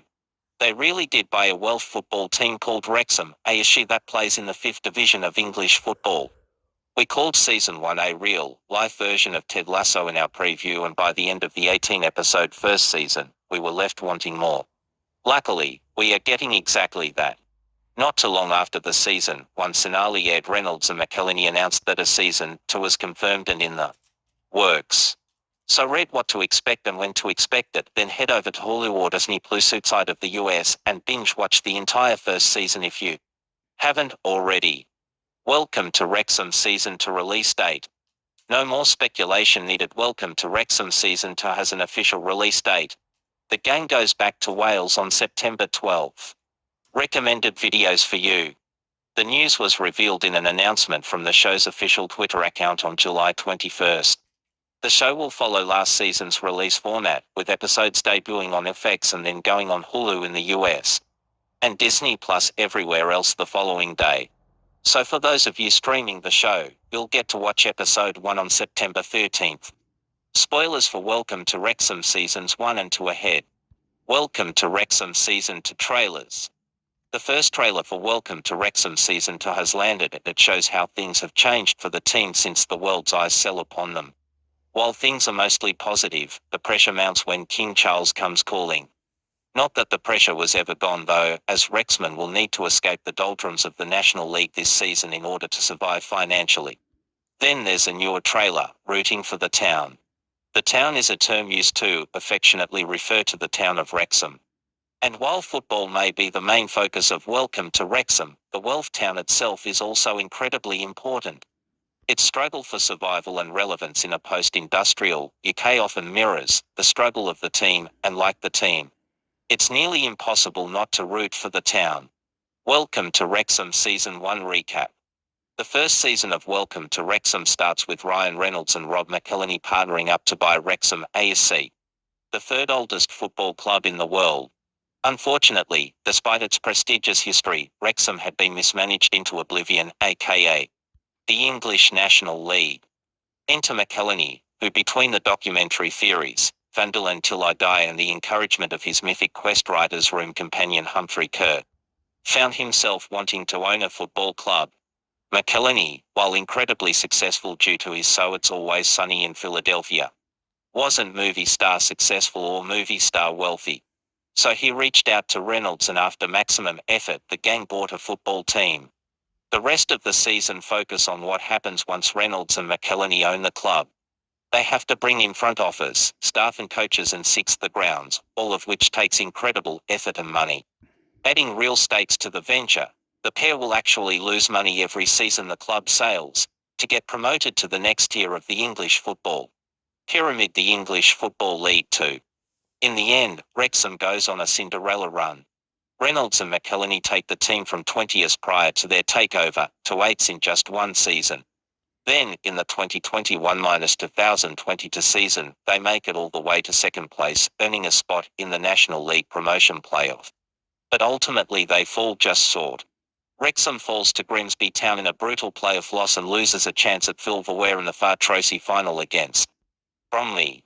Still, the club and the town of Wrexham itself have never felt more hopeful. Welcome to Wrexham Season 2 rumoured storylines. Potential spoilers for Welcome to Wrexham Season 2 ahead. Okay, seriously. One last chance. We now have a really good idea of how Welcome to Wrexham Season 2 will go. So if you don't want to know what happens, please skip ahead. I'm begging you. Okay, ready. Good. Wow. What a season. Wrexham are the Narama National League champions. The Wrexham lads won promotion on the second to last match day of the season after beating Bournemouth 3-1 with Paul Rudd in attendance. This means that next year, Wrexham will return to the English Football League as members of the EVA League 2. A massive accomplishment. However, this season of roaring highs was not without drama. Despite an incredible season that saw Wrexham win it all, they had to send off an incredible Notts County team that could very well follow Wrexham to the EFL. Plus, the National League wasn't the only competition Wrexham participated in this season. The FA Cup and FA Trophy will almost certainly take up some of the screen time in Season 2. Especially since Wrexham striker, Paul Mullen scored more goals in the FA Cup than any other player.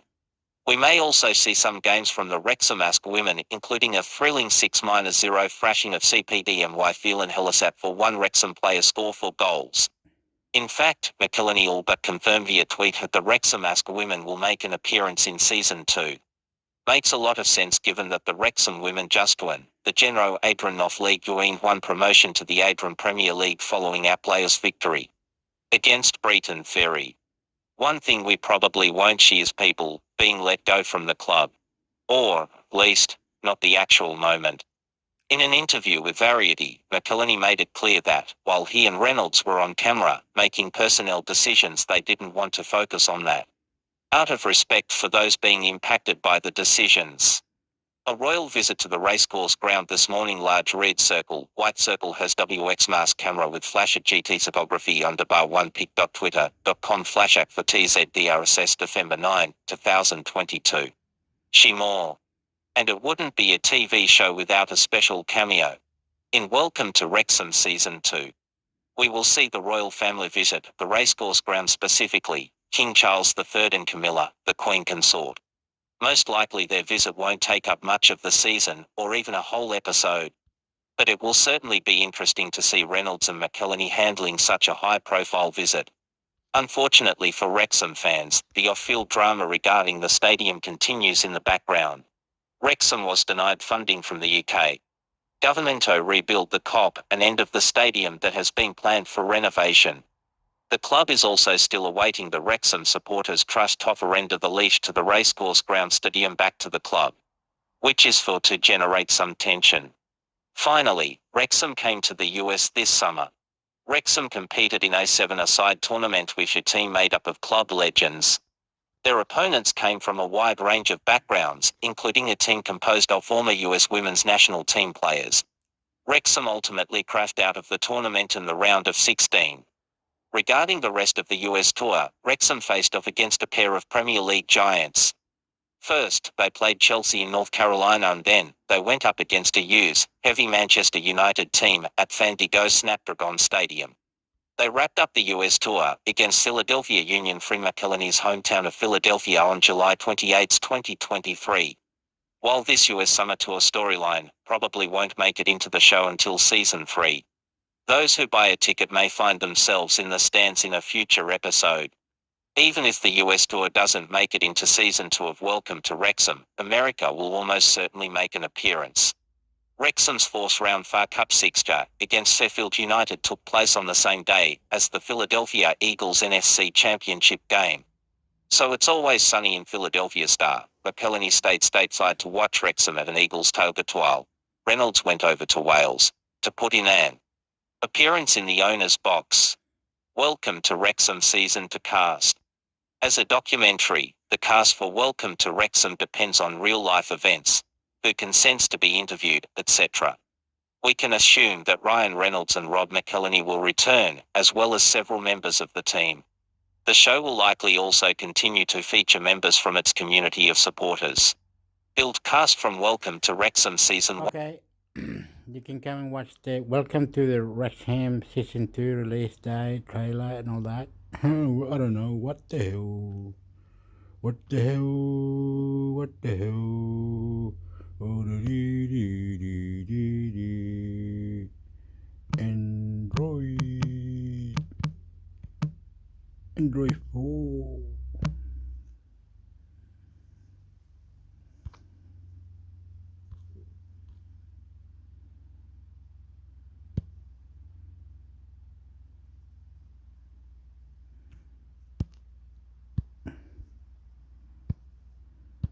Android 14 release looks imminent now. The Android 14 Beta 5 update is here. Tom's Guide.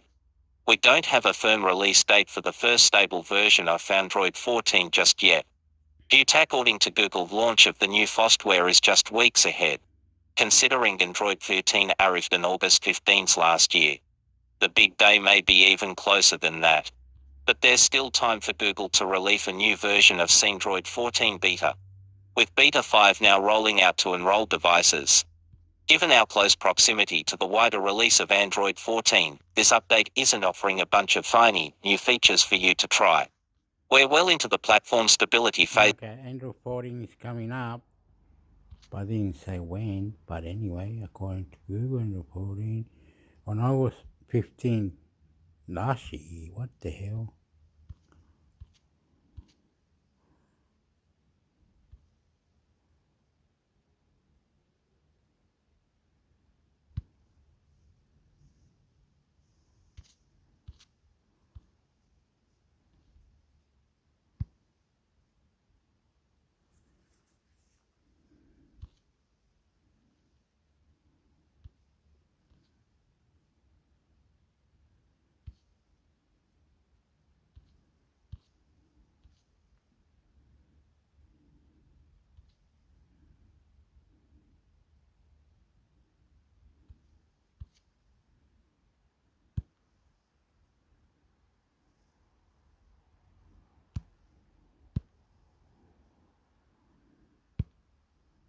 Google E/O 2023.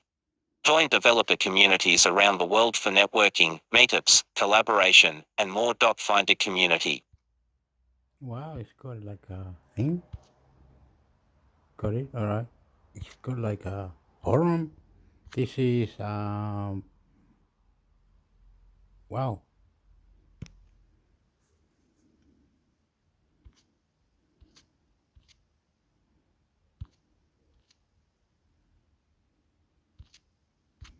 What up?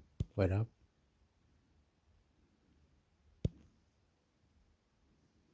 Doesn't sound right. You got all that, it's better. Connect with the developer.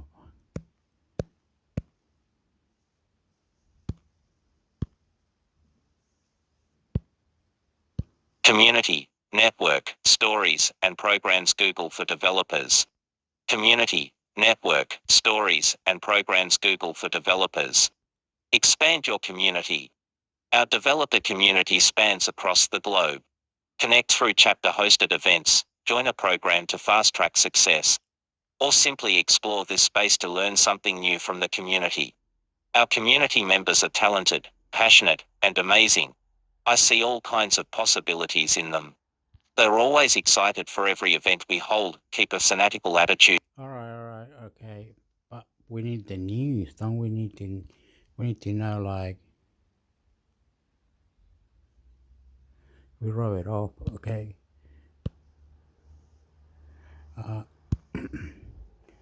Google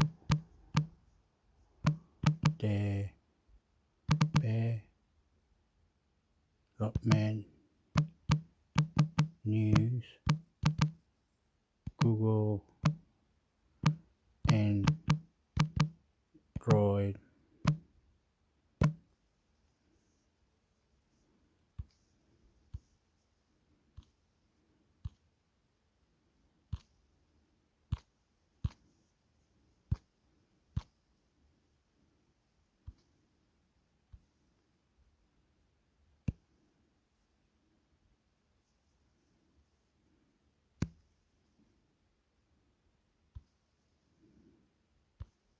looking for Google. What are we looking for? Google. Oh, what happened? What happened, Hector? What happened? I'm blind. I'm blind. I'm blind. Oh, what can happen, brother?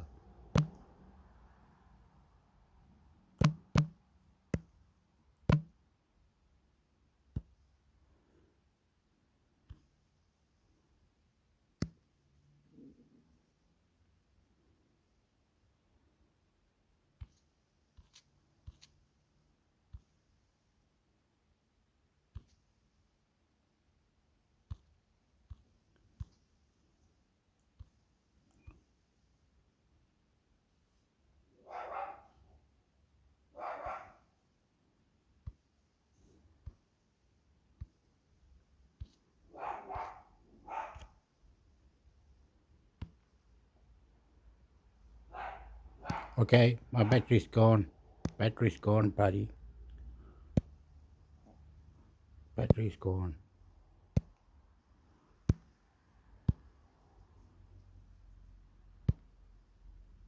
SharePoint 5 hands-on, modular, ethically forced, long update promise. Every year, we see the newest and best smartphones from the big brands, such as Samsung, Apple, Google, etc. Regardless of your preferred brand, the messaging is always crystal clear: your old phone is not as good as this new phone. So out with the old and in with the new. While this is usually great for a company's revenue, it's not so great for the environment or the usually underpaid folks who actually produce those phones on the factory line. These are trends that just launched SharePoint 5 aims to disrupt. In this sense, the SharePoint 5 is the anti-smartphone. It's designed to be kept for a very long time by being easily repairable, easily upgradable, and kept up to date with software for an ambitious 10 years. In other words, SharePoint wants you to buy this phone and then not buy another until well into 2030. That's not the message we get from pretty much any other brand. At Asia 2023, we had a chance to go hands-on with the new SharePoint 5. Here are our thoughts. SharePoint 5 hands-on, lots of design changes you might not see. Damien Wild Flash Android Authority. If you just glanced at it, you might mistake the SharePoint 5 for 2021's SharePoint 4.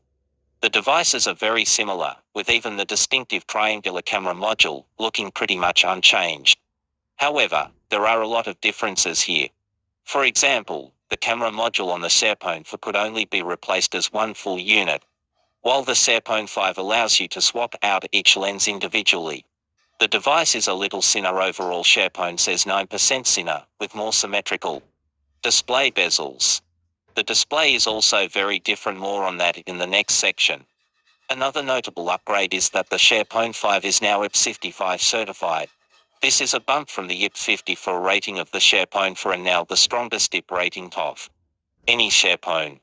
Granted, an IP55 rating is not as good as the IP68 rating we expect on flagship smartphones.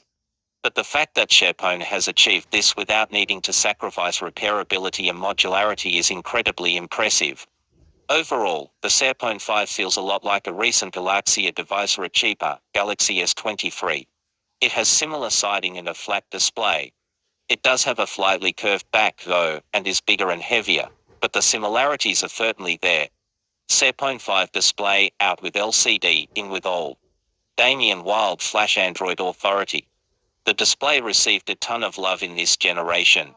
SharePoint went with an old panel instead of an LCD, which should make for better images overall.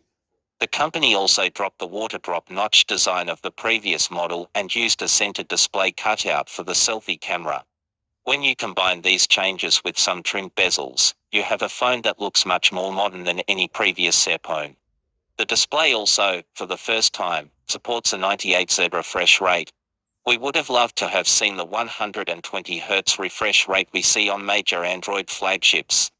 But 90Hz ain't bad. While I was swiping around Android on the SharePoint 5, I thought the display looked great. The 90Hz refresh rate does wonders for making the phone feel more premium, and the colors looked fine. The brightness wasn't too impressive, and it's locked to a 1080p resolution, though, so it's certainly not going to win any awards. But it gets the job done. SharePoint 5 cameras. not for shutter beats. Damien Wild Flash Android Authority. The primary lens of the SharePoint 5 is a 50MP Sony INX800. This is a good sensor and will likely produce great shots under ideal lighting conditions. It's paired with a 50MP Sony INX800 58 ultra-wide, also a pretty good model, and a time-of-flight TOF sensor. As mentioned earlier, you can swap out each individual lens should one of them break or receive an upgrade over the years. Meanwhile, the selfie camera is an undisclosed 50MP model. It is also easily replaceable. SharePoint told us that it's possible it could update the hardware somewhere down the line. It did this previously with the SharePoint 4. This would mean you could swap out the existing hardware for better camera results. However, there was no commitment or timeline mentioned. If you know the ins and outs of phone cameras, you'll be able to get a lot out of the SharePoint 5's system. Unfortunately, the big imaging deficiency I noticed during my time with the SharePoint 5 wasn't the hardware. The software is essentially stock Android, so the camera software is nowhere near competitive with Samsung's, Apple's, or Google's systems. In other words, if you're a good photographer who understands the fundamentals of framing, light, manual controls, etc., you'll probably be able to pull some great stuff from this phone. If you rely on AI smarts and software rendering to make your mediocre photos and videos look better, you will be very disappointed with the SharePoint 5. Of course, the company will issue updates to the software over time. The camera will only get better the longer you hold on to it. It's even possible that, if I had had more time with the phone, I could have found some shortcuts to make things really pop. However, you should know going in that this camera is not going to be a point-and-shoot powerhouse. Modularity and repairability of the SharePoint 5. Damien Wild Flash Android Authority. One of the most integral aspects of any SharePoint is its modularity. You can take the SharePoint 5 apart with 100 screwdriver, which you can buy for just a few dollars. One does not come with the phone. You can access these screws by popping off the plastic back of the phone, which has an enormous groove on the side for your fingernail. I had no problem taking it off, and my hands are super dexterous. Here are the things you can replace in the new SharePoint. Display. Battery. All cameras, including selfie. Earpiece. Loudspeaker. A speak port. One unit that contains the TOS sensor, the SIM tray, and the microSD card slot. Of all these items, the display is the most expensive at €99 $107. That's significantly cheaper fan display replacement for your Samsung, Google, or Apple phones. Unfortunately, I didn't have time during my hands-on period with the SharePoint 5 to unscrew any components. However, everything was effortless to understand and prominently labeled, so if you have even a modicum of a DIY attitude, I'm sure the process would be straightforward. SharePoint 5 software, performance, and updates. Damien Wild Flash Android Authority. Like on other SharePoints, the software on the SharePoint 5 is essentially stock Android. It comes with Android 13 out of the box, so it has all Android 13 feature phone would expect but not much else. For a select group of people, this will be terrific news. For most Android users, though, stock Android will feel positively anemic compared to the most popular Android skins. Samsung fans, especially, will find stock Android to be a barren wasteland when compared to the feature-rich One UI. One distinct advantage to stock Android is the lack of bloatware. It was a delight to open up the app drawer on the SharePoint 5 and find just the core Android and Google apps. The only extra app was a SharePoint app that gives you help with the phone, but you can easily uninstall it. Another major benefit of stock Android is how fast it is, since it's not weighed down by all the extra stuff brands throw into their skins. I was able to zip around the SharePoint 5's software with zero lag. I didn't have time to run any benchmarks or anything, but I was flying around the operating system with ease. The SharePoint 5 will get 5 Android OS upgrades and 8 years of security updates. Minimum. That's insane. That speed is partially attributable to the unique processor included with the SharePoint 5. It uses a Qualcomm QCM 6490 system on a chip FOC. This chip is essentially a modified version of the Snapdragon 782G. However, since the QCM 6000 490 is designed for industrial applications. It will get a much longer update commitment from Qualcomm, roughly 5 years, when compared to the consumer-focused FD780G, usually just 2 years. This will help SharePoint continuously update the SharePoint 5 for its stated promise of 8 years and its hopeful goal of a solid 10 years. 10 years of updates is an out-of-this-world commitment for an Android phone.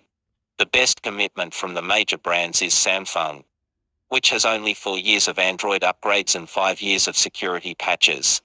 Do note, however, that SharePoint is not committing to a new Android version every year during that 10-year span. Instead, the SharePoint 5 should get a new version of Android every 2 years or so while receiving continuous security patches.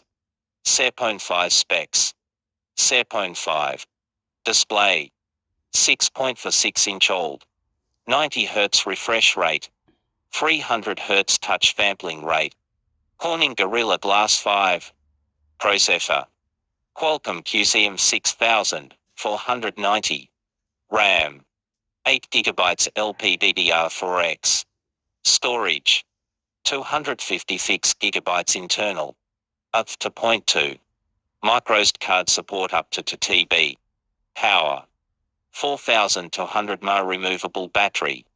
30 watts charging support. Cameras. Rear. 50MP Sony IMX800 wide 1/1.49-inch sensor /1.88 ASOF. 50MP Sony IMX800 58 ultra wide 1/2.51-inch sensor /2.2 AS macro mode 121 degrees soft. Toss center. Front. 50MP wide 90 degrees soft. Connectivity. 5G sub 6 GHz only. Dual SIM 1x physical SIM and 1x eSIM. NFC support. Wi-Fi 6E support. Bluetooth 5.2 LE support. Ports. A Speak 3.0 port. MicroSD card slot. No 3.5mm headphone jack. Durability. IP55 rated. Biometrics. Capacitive fingerprint scanner on power button. Face unlock supported in secure. Software. Android 13. 8 years of software support. 5 Android upgrade commitments. No penalty for installing custom ROMs. Colors. Black, blue, and transparent. SharePoint 5 price and availability. Damien Wild Flash Android Authority. The SharePoint 5 has one configuration and costs €699 $758. It comes in 3 colors, black, blue, and transparent. The transparent model has some prominent branding on it that you might love or hate, but the black and blue models are more subtle. A $750 smartphone with the specs table you see above might seem ludicrous. However, remember that you won't need to buy another smartphone for years after purchasing this one. Also, your money is going towards supporting the environment, ethical business practices, and providing fair wages to workers. If those things are important to you, this phone will seem like a bargain. SharePoint 5. SharePoint 5. Modular, repairable, 8 years of updates. You can take the SharePoint 5 apart with a screwdriver and repair it yourself. The SharePoint 5 is a phone with repairability in mind. Nearly every aspect of the phone can be removed and replaced or even upgraded with just one screwdriver. To encourage long-term use, SharePoint will offer 5 Android upgrades, at least 8 years of updates, and possibly even extend that to 10 years of updates. As far as availability goes, the company is not bringing the SharePoint 5 to the United States yet. The SharePoint 4 came to the US almost 2 years after its launch with a custom, Googled operating system. And SharePoint told me the SharePoint 5 would share a similar release. So we don't know when it's coming to the US, but it will, eventually. I asked the SharePoint rep why it won't launch immediately in the US, and he said the company is trying to grow into the market. Essentially, SharePoint wants to be big enough in its European home that coming to the US is an obvious next step. SharePoint 5 hands-on verdict, a winner in its very specific niche. Damien Wild Flash Android Authority. During my brief time with the SharePoint 5, I couldn't help but think that this is exactly what the company's audience wants. It's a well-designed, easily repairable, fully featured Android smartphone that keeps the environment in mind and fairly supports the people who created it. There's even stock Android on board. It's everything the SharePhone 4 was, but better in tangible and vital ways. The problem, of course, is how small Sherpa's audience is. I asked a SharePhone rep about whether or not he thinks current SharePhone 4 users will upgrade to this, which would, of course, kind of go against the whole idea of owning a SharePhone. The rep said the company doesn't design phones with current users in mind. It focuses instead on enticing new users who might not be on board with buying a phone in 2023 that was launched in 2021 and looks like it came from the 2017 design room. In other words, just how many SharePhone 5 devices can the company really move? For the people who want a phone like this, it is a dream machine. I just wish there were more people out there who actually want a phone like this, because what SharePhone is trying to do is important and laudable.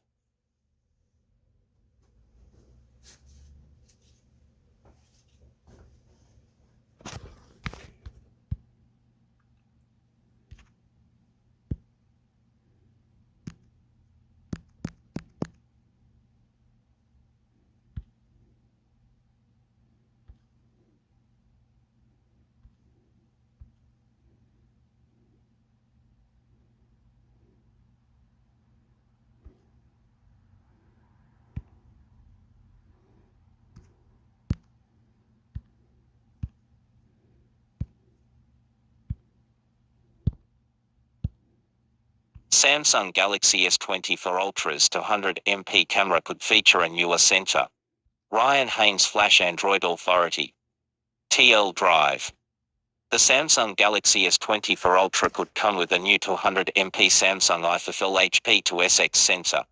This sensor is said to be a refined version of the 200MP IFFL HP2 sensor found in the Galaxy S23 Ultra. Thanks to their easy availability, Samsung's flagships are preferred by many over the world. In many regions, they are the uncontested best smartphones you can buy. With the Galaxy S24 series, we're expecting more of the same. With Samsung continuing to push forward with slight upgrades to what are already great flagships. If new leaks are to be believed, the Galaxy S24 Ultra could stick with its 200MP primary rear camera but make a slight upgrade even then. According to Leaker Universe, the Galaxy S24 Ultra could come with the 200MP Samsung IFFL HP2FX sensor. This is said to be an optimized version of the IFFL HP2 that is found on the Galaxy S23 Ultra. It will continue to feature a 1.3-inch sensor with an individual pixel size of 0.6 micrometer. If this rumor is true, the technical specifications of the HP2SX appear to be very similar to that of the HP2. And we wouldn't consider it a bad thing either. As we note in our Galaxy S23 Ultra review, the 200MP HP2 sensor with its wide flash, 1.7 aperture, and 16 to -1 pixel binning plays a big part in the phone's ability to deliver excellent photos. The pixel binned images preserve details exceptionally well during the day, and Samsung's color profile is reasonably accurate. Low light and night shots are also pretty good, and you wouldn't be disappointed with video recording, either. If the HP2FX uses the HP2 as the base, then we can rightfully expect things to only get better from here, even if it is only with small margins. Other rumors have suggested that the Galaxy S24 Ultra could also stick with Snapdragon in all regions, meaning we could take advantage of the presumed ASP improvements on the Snapdragon 8 Gen 3 as well. While we still don't expect the Galaxy S24 Ultra's primary camera to be a game changer over the Galaxy S23 Ultra, we are still hoping for a slightly better experience.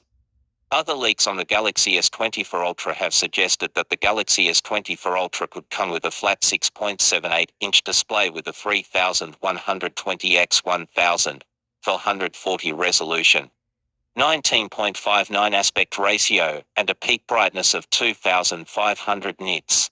It could feature 12GB and 16GB RAM options, 256GB, 512GB, 1TB, and even a 2TB storage option. Further, we can also expect a titanium frame alongside the usual features such as an IP6 rating, 5000 mAh battery, 45 watts fast charging, 15 watts wireless charging, and for 0.5 watt reverse wireless charging. A few more months remain before the Galaxy S24 Ultra becomes official. We hope to learn more soon.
Jerry Hildenbrand, hello. Includes charging, speaker, dock, USI 2.0 support, could be a look at the future of Google's Nest products, and I want to talk about that, address it. Okay. Yeah, I'm sorry, we have to. Okay, so you said that the Pixel Fold is very much of a mainstream kind of device, right? It's not a powerhouse like the Pixel Fold 4 is, for example. But that being said, shouldn't the price of the device be lowered then? Because when we first saw the introduction of the Fold and when it was announced as if it was catered to a business customer, right? Like a powerhouse user. And if it is not living up to that, and it is catering more to a mainstream audience, then do you think Google messed up here with the price and not offering it for a cheaper value? And also, do you think because that they haven't made it a powerhouse phone, they aren't leveling it up to the point? They're almost covering themselves up by saying, oh yeah, this is a powerhouse phone, but really it's not, because it doesn't live up to that. Sure, and I get that. I think Google was smart to do what they did, because when you look at all the other foldables out there, again, if you live somewhere that's not the US and you are able to use a Vivo or a Xiaomi or an Oppo folding phone fully, most of those phones go for the kitchen sink experience, right? Most of those have a ton of options, a ton of settings. They may not necessarily offer as much as Samsung, but most of those are very power user focused experiences. Whereas I feel like Google offers a more friendly out of the box experience. And that's not to say that Samsung software is hard to use. Half the world uses Samsung phones and they don't seem to have a problem. And, the UI is the same on every Samsung phone. So I don't. But if it's friendly, do you think Google could have taken advantage of that and reduced the price of the phone so that it actually did hit a mainstream market, so that it was able to make the foldable a more popular device? I don't know the answer to that. Although... Derek? I feel like that's definitely what Google should have done, because that's kind of what Pixels have done. They're always the cheaper option. It's always this is quote unquote stock Android. This is the standard. Now everyone else go do better. And so I feel like the Pixel Fold, that's what the Pixel Fold should and kind of is, sort of, although Samsung is kind of the standard now.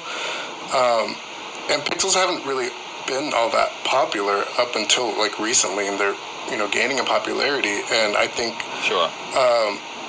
Pixels just aren't at that level of popularity where Google can just be like, hey, we have our first foldable, now spend almost $2,000 on it. Right. Yeah, I don't know why they decided that. Yeah, Google should have priced this lower than Samsung by at least $100, $200. I don't know. Sell it at a loss, whatever. But Google should not have priced it the way that it is being priced, because Pixels just aren't unless you're like a Pixel fanboy, and even then, I'm not even sure like who of the Pixel fanboys will be buying this thing. But even then, like, I actually think I wouldn't even say $200. Like, if what is it, like $1,800 right now? I would have priced it at $1,000 because that's a little bit. That's a little low. Then you'd lose $800 for every one you sold. Yeah, I would say here's at my least point. like Here's my point. $1,500.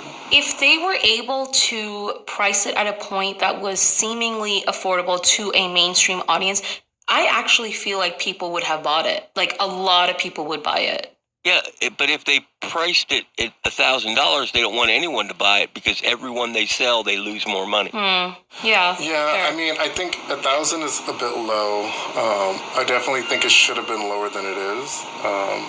But yeah, I don't know. I just think the Pixel just isn't as popular as it should be for Google to be asking for this much money. I just want to say, before you spend $1,500, $1,600, $1,700 on any phone, go buy one of those Acer Nitro gaming laptops. It's not much bigger. It's a whole lot more powerful. It does a whole lot more, and you'll be happier with your purchase. Yeah, and costs about the same. You know, it's crazy, the prices on these things. But is that laptop like something that's like portable enough for you to walk around with and stuff? Well, I mean, it's a 13-inch laptop. Fair. You know, it's not much bigger than one of these gigantic phones. Fair. Yeah, and I'm looking at buying a new gaming laptop myself, and it's, you know, decently powerful, you know, for video editing, and it's only $2,000, so $200 more. Yeah, for $2,000 you can get one of the great ones. Yeah, it's insane that phone makers have, and I get that it costs that much to build these things. The audacity. I understand. By the time you figure in R&D and parts and everything else, you have to charge a lot of money. But I don't know the solution. But I will never ever. See, and this is why I think Google should have launched a Pixel Flip. Right. Either in lieu of or in addition to. Just because it would have been something of an alternative, almost a Pixel, but like much cheaper, and still giving people a foldable experience. Yeah, fair. Okay, Nick, let's go back to you. Okay, so what were some of the other things that you experienced using the phone? I think obviously we want to know a little bit more about how you felt about the folding, the actual, like, the physicality, the folding part of the phone, because we talked when I think Michael did his hands-on. There was a lot of questions around, like, can you lay the phone flat on the table? And there was like questions about the hinge. And so the actual physicality of the phone, like, how does it feel and how does the crease pan out and all of that? So I think the physical design is one area where Google has a leg up on everybody else, including Samsung. That's interesting. Which I don't think anybody has ever said about a Pixel phone, right? Like Derek was saying, typically they're a little bit cheaper. When you use one, I think especially the recent Pixel phones have all looked nice, but they don't feel quite as well put together as maybe the most expensive Samsung phone or something, right? Like, you can tell there's some kind of quality difference there. Whereas with this thing, I think build-wise, I mean, this is easily the most impressive Pixel phone ever. It's not even close, okay? Design-wise, I think it is sleeker looking than other foldables. Part of that comes in the fact that it is crazy thin. It's under 6 millimeters thin when you unfold it. So this is like, I don't even remember what iPhone used to push, like that really thin razor line. But for a while there, Apple was like crazy about going ultra thin and not caring about battery life. This thing's big enough to go ultra thin and still have a big battery, so you don't really have those concerns. And the hinge, right? The hinge on this phone, unlike other large foldable phones, does not protrude off to the side when you have it folded. Oh, which is something I thought was really interesting. Is it more like seamless kind of like the design? Oh, okay. Yeah, so it has a slight curve to it, and you'll see it in the reviews too, but the way they like tapered the edge and then have it look like it almost melds together with the outside edge of the phone just looks really nice. They did a phenomenal job of that. Like even the latest Vivos and Xiaomi's still have that little hump that Samsung phones have, where you can tell the hinge is like a square design in there, and they didn't round it out at all. It very obviously looks like two things slapped together, whereas this looks like a more cohesive design that folds in half, okay? I also love that they have the camera island on the back so it doesn't wobble when you put it on a table. I think that's particularly important for a foldable when you're putting it at weird angles or whatever. Like, it is annoying with the Galaxy Folds that the camera's on the top left and the stupid thing wobbles, right? And there's a lot of phones that do that now. I guess if you put a case on it, that's not a problem, so whatever. But if you're somebody who wants to go without a case, that's a design consideration. The cases themselves, at least the official Google one, doesn't add very much like weight or bulk to it, so it still looks nice and thin. It feels good. But you're probably not going to. I don't know. I'm using it without a case for the review, and then I'm going to put the official Google case on it for a while and see how I feel with it. The thing with foldable cases is they all have that little like sticky thing that you peel off on the inside to keep it on there, since it is, a phone that folds in half and therefore a two-piece case.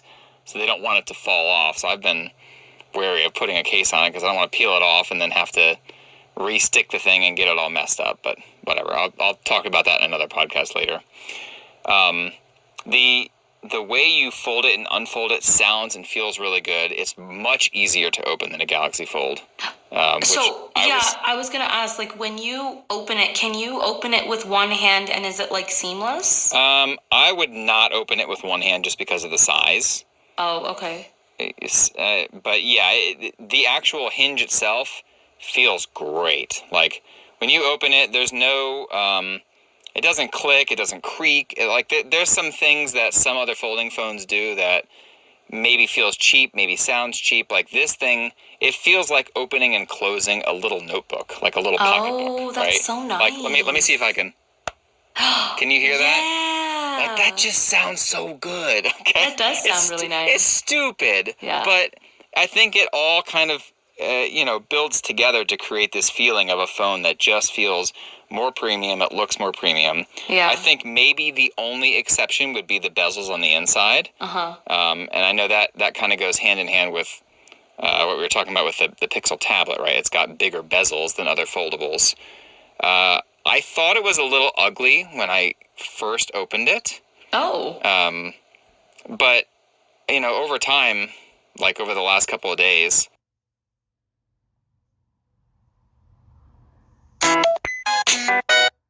be pop-up Spotify controls on the outside screen. Yeah. Or at least ask me if that's a thing that I want. Yeah, it might give you media controls at that point. I think the default behavior is to just, like, the screen goes dark. You're done. So when you close your phone, Samsung is like, you are finished. Yeah. Okay. I think that's what I like most of the time, because I know with the fold and like the Pixel Fold and stuff like that, there are some people who like to like close it and then continue what they're doing when it's closed. If I'm closing the device, I'm probably putting it down or putting it in my pocket or putting it in a bag or something like that. Like, that is my signifier that like I'm done doing what I'm doing, and if there's music playing in the background, it'll continue to play. That's fine, but I don't want it to like light up again or throw something at me unless I pick up the phone again with intention to like keep using it. You know what gesture I love to that end is on the Flip 5, if you have it closed and you get a phone call, you silence it by putting your hand over it, kind of like you do on the watch, where you just like cover it with your hand and it shuts down. I think that should be like a universal gesture for all things, right? Like, talk to the hand. Literally, like, that is a way of just saying sort of, I am finished. Like, I love so much. It's a power move. It really is. Yeah. I love it's like, it. no more out of you. Yeah, like, whatever you're doing, just stop it. Exactly. So, all right, let's talk about the Fold a little bit. Dan, I'm particularly curious for you as the Fold sicko of our little family here. Anything in the Fold 5 that blows your mind? It seems like the big upgrade here this year was the hinge. Was there any software stuff we're excited about? So Allison can confirm, but I believe that there are 2 software features, both of which are going to be coming to the 4 and maybe the 3 and the 2 or whatever. The first one is you get on the taskbar at the bottom, which is like a permanent strip of your apps, you get another slot for a recent app. So instead of like 2 or 3, it's now up to 4, maybe 5 now, which is cool. I will just say the fact that you led with that as the first software feature is not super exciting. The other software feature that I'm aware of is if you are organizing your home screen, you can now like tap and hold and pick up an app and then use another finger to like swipe to a different screen and then drop the app, which you've been able to do on an iPhone or an iPad, and it makes it a lot easier to like kind of organize your home screen. Samsung's now added that. Otherwise, it's got a new hinge. Yeah. I'm going to be like perfectly blunt here. I think that Samsung should have done so much more this year than it did. It needed to do the hinge. Like, that was a necessary thing. They needed to finally get rid of the gap, and they did that, and I'm happy that they did, and they made it ever so slightly lighter or whatever. But the processor upgrade is just your standard Qualcomm chip bump. I don't think anybody really had any performance issues with the 4, so, like, are you going to notice any difference in the 5? No. The camera's exactly the same. The screens are basically exactly the same. The software is almost identical, and it's going to be backported to the older devices. So, at least for people that already have a Fold 4, even with Samsung's like incredible trade-in promotions, it's really hard to justify buying a Fold 5. And I own a Fold 4 and I have no intention to buy a Fold 5. And it's really interesting that this is the year when Samsung finally has some competition and it's done maybe its most iterative update to the phone ever. And all of the updates have been really iterative, but this one is most iterative. So I was really hoping Samsung would do more, kind of knowing that Google had the Pixel Fold working. We all knew Google was working on the Pixel Fold for like 2 years. Like, it's not a surprise. But on the software front, Samsung is still a mile ahead of Google, right? And we talked about this with the Pixel Fold. Like, the Z Fold's ability to move apps around is so much better than anything on any other Android large screen device. And in a lot of ways, it's better than the iPad. Like, it's very good at letting you move a bunch of things around on the screen and put apps where you want them to go. And like, it seems a little clunky in spots, but like, it's very powerful. Yeah, and like we were talking about with Good Lock, like we said on the show before, Samsung software makes the Fold phone feel like a PC that you shove in your pocket with all of the like good and bad that comes along with that. So if you want a portable computer, like the Fold 5 is going to do all of that stuff just as well as the Fold 4 did. So like if you don't have one already, sure, you're getting a slightly refined experience this year. But if it didn't like really like, if you weren't sold by that pitch a year ago, I don't think the Fold 5 is going to change anything in that matter. Mm-hmm. That's fair. Allison, have you noticed anything that feels different in actually using the thing?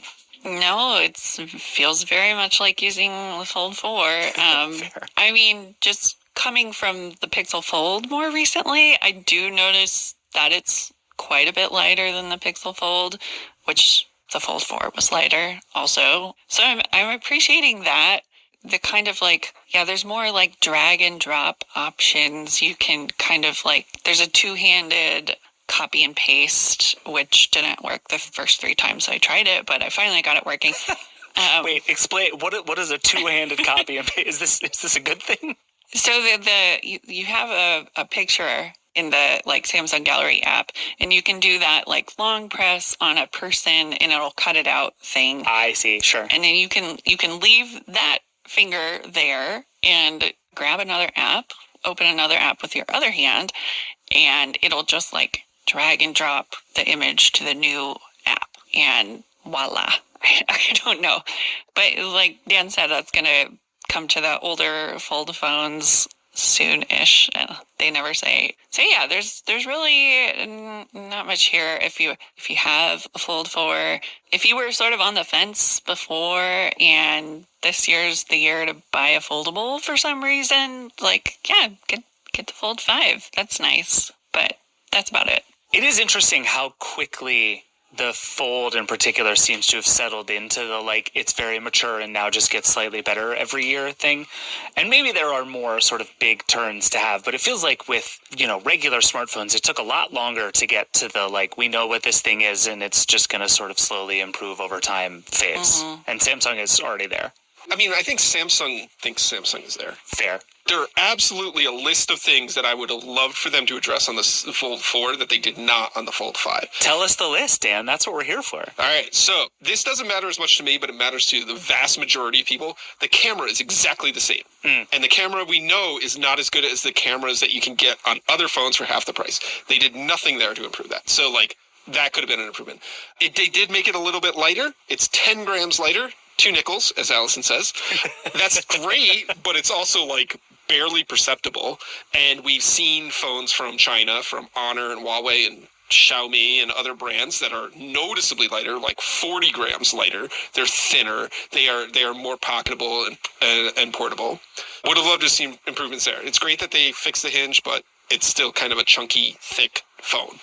The outside cover display is a big blocker for a lot of people in that it is still weird and narrow and awkward. It's still a TV remote. Yeah, it's still a TV remote.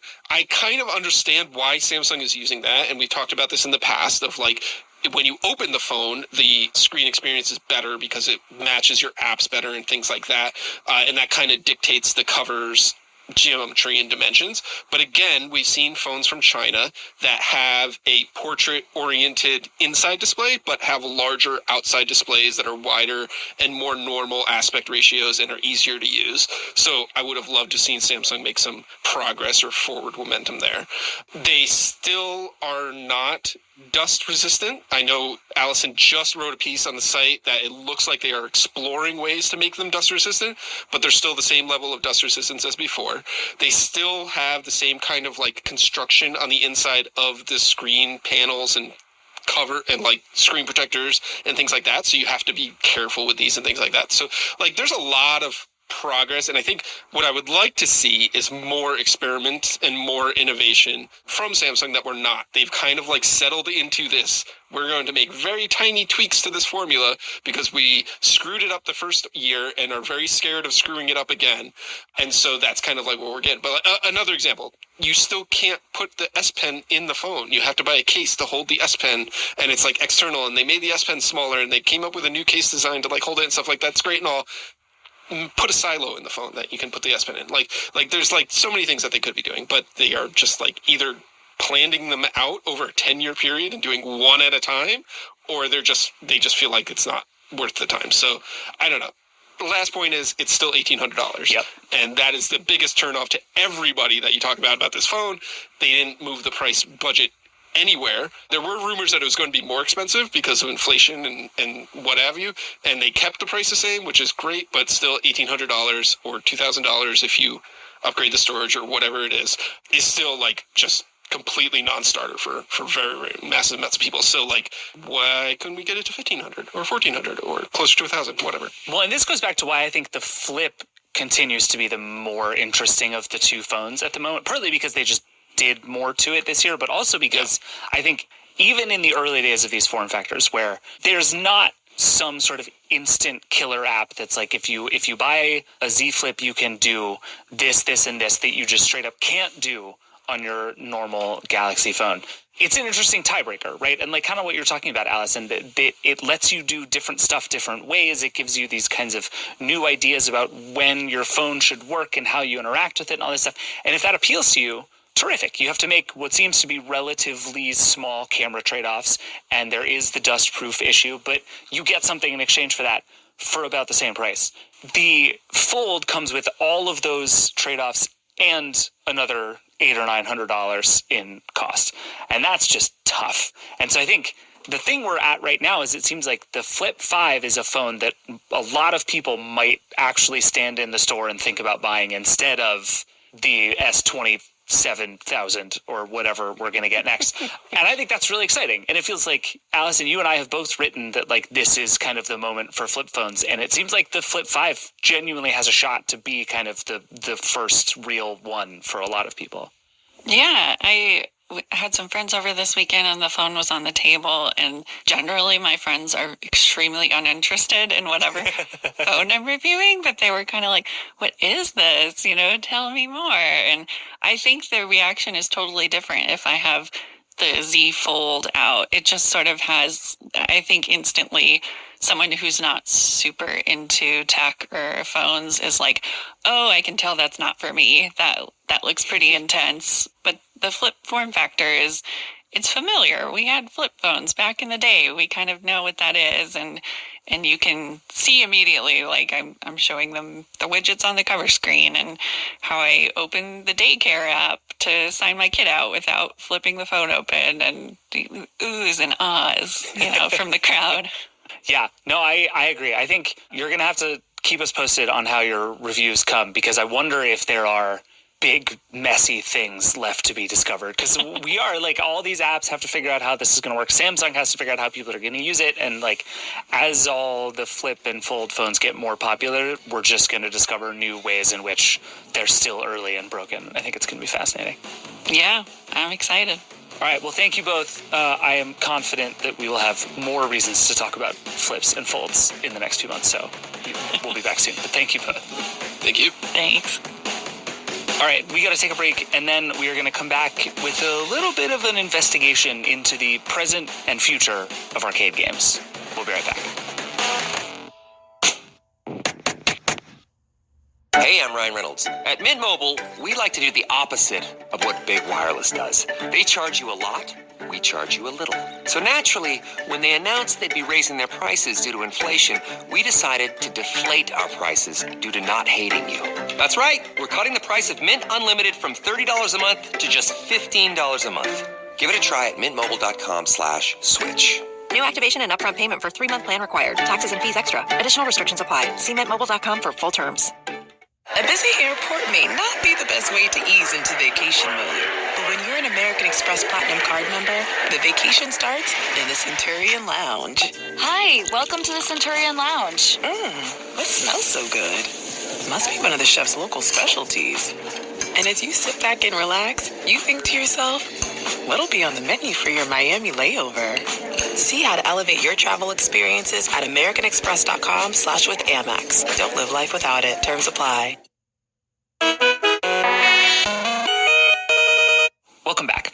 Have you ever seen those videos on TikTok of people playing that arcade game? I don't know what it's called, but it's the one where you just put the quarters in and then you try to use that quarter to push a bunch of other quarters off the edge. Leave a like on the video for that win right there. That was amazing. The game is sort of dumb, and watching other people play it on TikTok is definitely dumb, but I had this phase where I was watching a surprising amount of it. Just fell right off of the pusher. There was a massive tower of quarters sitting inside the coin pusher. To turn this $5 bill into 20 by winning it on the edge of this coin pusher. There's just something about seeing the quarters, like, teetering over the edge that is surprisingly riveting, at least for me. Here's a whole bunch of stuff. Anyway, the TikTok algorithm pretty quickly decided that I must love arcade games, which isn't untrue. I do like arcade games. I especially used to play that old Teenage Mutant Ninja Turtles side-scroller one all the time, but it's been a few years since I was in an arcade at all. But I started seeing these videos all the time, just of people hanging out at Dave & Buster's trying to hack the games to get more tickets. Yo, today we're going to show you guys how to get unlimited Dave & Buster's tickets with the boy. You already know, let's get it. Or just straight up cheating. There's a lot of TikTok videos of just people cheating. Like, there's one I saw where this guy is just climbing into the machine where you throw the ball to knock the clowns over and just knocking all the clowns over with his hands. This dude out here really cheating. I guess that's fun. I also came across a lot of people claiming to have tricks to get you enough tickets to get a PS5, and one guy who calls himself the Arcade Goat, who says he got 10 Oculus Quests just from playing arcade games. Tip, play games of skill, not luck. In watching all of these videos, I started noticing games I recognized. Not arcade games I recognized, but games I know because they're on my phone. Angry Birds, Flappy Bird, Crossy Road. I saw console games like Halo and Mario Kart 2. This all seemed really strange to me. Why would I go all the way to an arcade to pay a bunch of money to play games I already have on my phone? Is it just for the tickets? Like, are people making these games so that people will play these games just to get a PS5? That seems strange. Is it just fun that it's louder and not in my house and they serve beer? It's all very confusing to me. So one afternoon, I went to the arcadiest arcade I could think of, the Dave & Buster's location in Times Square in New York City, where I would only go for journalism. All right, the Dave & Buster's here is located on the 3rd floor. So I'm on an escalator going up to Applebee's and then Dave & Buster's. This is actually one of the biggest and in a lot of ways most popular arcades in New York City. You can go to places like Barcade where they are really focused on retro stuff, but this is just all about gaming. So here we go. Eventually, I made it past the Applebee's, past all the tourists, got upstairs to D&B's, waited for my turn, and went in and had a look around. All right, I made it into the arcade, and I already cannot believe how many games I recognize from console games and even just pop culture. Like there's Tomb Raider and Star Trek and Jurassic World and all that kind of stuff, but especially from mobile. There's a Crossy Road game. There's a Flappy Bird game that they call Dave & Buster's Floppy Tickets, even though it's just straight up Flappy Bird. Love that. There's a Mario Kart game that is one of those arcade games with the chairs and the steering wheel and you actually drive. There's Candy Crush. You can just stand here and play Candy Crush. And it is precisely the same game I would play on my phone, except the screen is bigger and the room is louder and it feels more exciting somehow. After that, I did a couple more laps. I played some Crossy Road and some Mario Kart Arcade GP, and then I played more Mario Kart, and then after that, I think I played more Mario Kart. All right, as expected, Mario Kart in an arcade is amazing. It makes me want to get one of those big $10,000 racing simulator kits, but not play Gran Turismo or any cool games. Just go hard into Mario Kart. It's also maybe the most popular game in this entire arcade. It's either that or the air hockey, but there is a long line for Mario Kart, and I keep winning, so they keep letting me back, but I figured I'd give somebody else a chance. It's not that there are no older school arcade games left anymore. Dave & Buster's still has Skee-Ball and the Pop-A-Shot basketball one, and a new and kind of high-def Space Invaders and Pac-Man, and a bunch of those racing games where you just sit in the seat and grab the steering wheel. I will say, though, there's a lot less pinball, a lot less of the side-scrolling games like the Teenage Mutant Ninja Turtles one that I loved, and The Simpsons, and that X-Men one that everybody used to play. Most of that is just not here anymore. And the real truth is the arcade as it used to be is mostly dead in general. We don't need to go too far into all of that, but the arcade as a place you used to go and hang out was a staple of American life for like decades. A huge portion of the gaming world as we know it now wouldn't exist without arcades.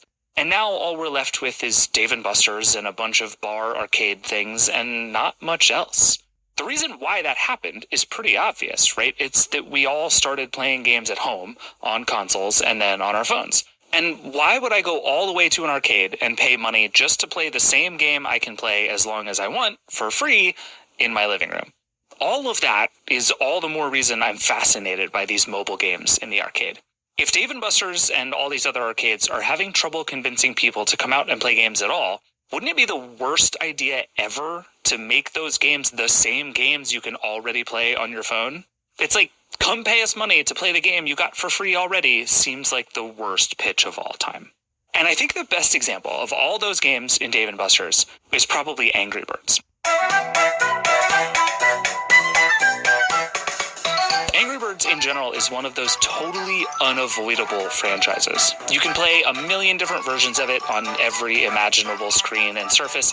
You can buy Angry Birds cereal, you can get plush toys, there was an Angry Birds movie, and like a million other things I have very deliberately ignored over the years. So what's it doing in an arcade asking for my money? To answer that question, I called up the people who made that game. I am Drew Krause, I am the COO, and I run development here at ICE. And I'm Josh Krause. I run our home arcade game sales, marketing, and advertising here at ICE.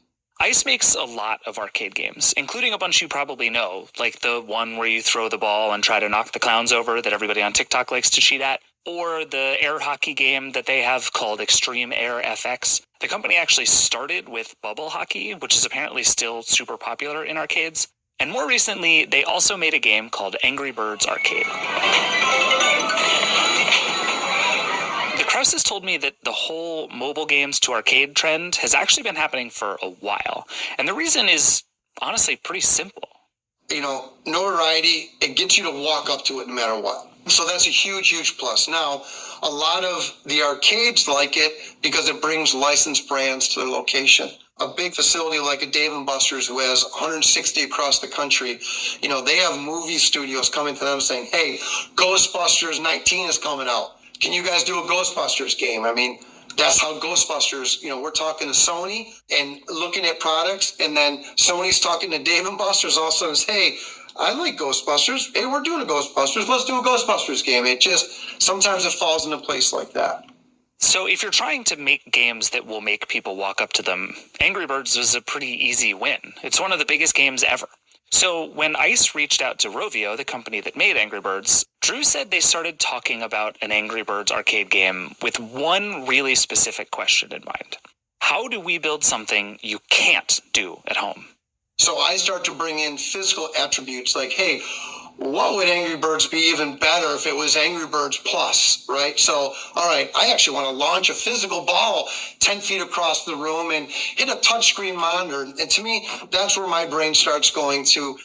That mechanic he's describing is actually how Angry Birds Arcade works. You walk up to the game, you grab that mechanical slingshot in two hands, and then you aim and launch these pool ball-sized balls with birds painted on them at the huge screen. When it hits the screen, the pigs go flying. Or at least, if you're any good, that's what happens. The best thing I can compare it to is like one of those golf simulators where you see people smack the ball into a screen, which then simulates where it goes and how far. It's like that. It's really fun and genuinely does feel different from swiping my finger on the screen. ICE's Drew Krause told me that making these on-screen games more physical like that is a huge part of the job. You know, when you asked, hey, I saw a bunch of these games just show up in the arcade on a giant screen, I'm going to say 90% of those, they lasted for about 60 to 90 days. Lasted as far as they made money. Okay, you play it once, oh, this is the same thing I have on my phone, just giant. It gets old real quick. The other part of the job for anyone making arcade games is to make sure the game is not only fun, but fun to play over and over. Arcades want games that you'll play for a minute and then pay to play again, not pay once and play forever, or pay once and then immediately leave. Repeatability is the thing. That also means making games easy for people to figure out in the first place, because as Drew said, people expect to just walk up and start playing, especially a game they've seen before. When you're home on your phone, you can lose 100 times and not get frustrated. You go into an arcade and, oh, I know what Doodle Jump is. I've never played it. You go play it in the arcade and you've got to figure out puzzles. You're putting $1 in, you're not happy. You know, sometimes you have to teach them how to play opposed to expecting everybody can walk up to it and play. So it took me and ICE a while to learn some of those nuances when we take what we think is easy, bring the app to the market. That means basically two things, as far as I can tell. Making the game skill-based as much as possible, so you're not just playing a slot machine every time you step up, and giving people tickets for their successes. That's how you get people to keep playing. Speaking of Doodle Jump, by the way, that's another game ICE worked on. Drew told me that at first they had a ball, kind of like Golden Tee, to move things back and forth, but it landed on this big yellow joystick, which you slide from left to right to move your character as it jumps between things. That's the physical object, kind of like the slingshot in Angry Birds. Again, it's super simple. Maybe too simple for me, actually. I'm not sure I'd spend a ton of money on Doodle Jump in an arcade, but it's actually been a huge hit for ICE. Anyway, with all of this in mind about physicality and big screens and all this different stuff, I went back out to a different arcade to see if I could make sense of all these games in a new way. All right, it's been a few weeks, and now I'm at a different arcade. This is the Fredericksburg Funland in Fredericksburg, Virginia. And after talking to some of the folks who make these games, I'm starting to see the mechanics they talk about everywhere. Fruit Ninja is here. It's called Fruit Ninja FX, and it's basically you just stand in front of a large screen and swipe on it the way you would in Fruit Ninja. And that's all fun and good, but the best ones of these games, and the ones I'm seeing the most people play, are the ones where they make it physical in some way.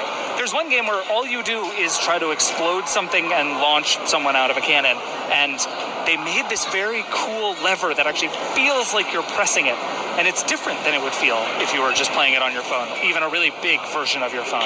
There's a Space Invaders game, which is like from a million years old video game, but it's this huge screen, and you actually sit there in a seat with a blaster.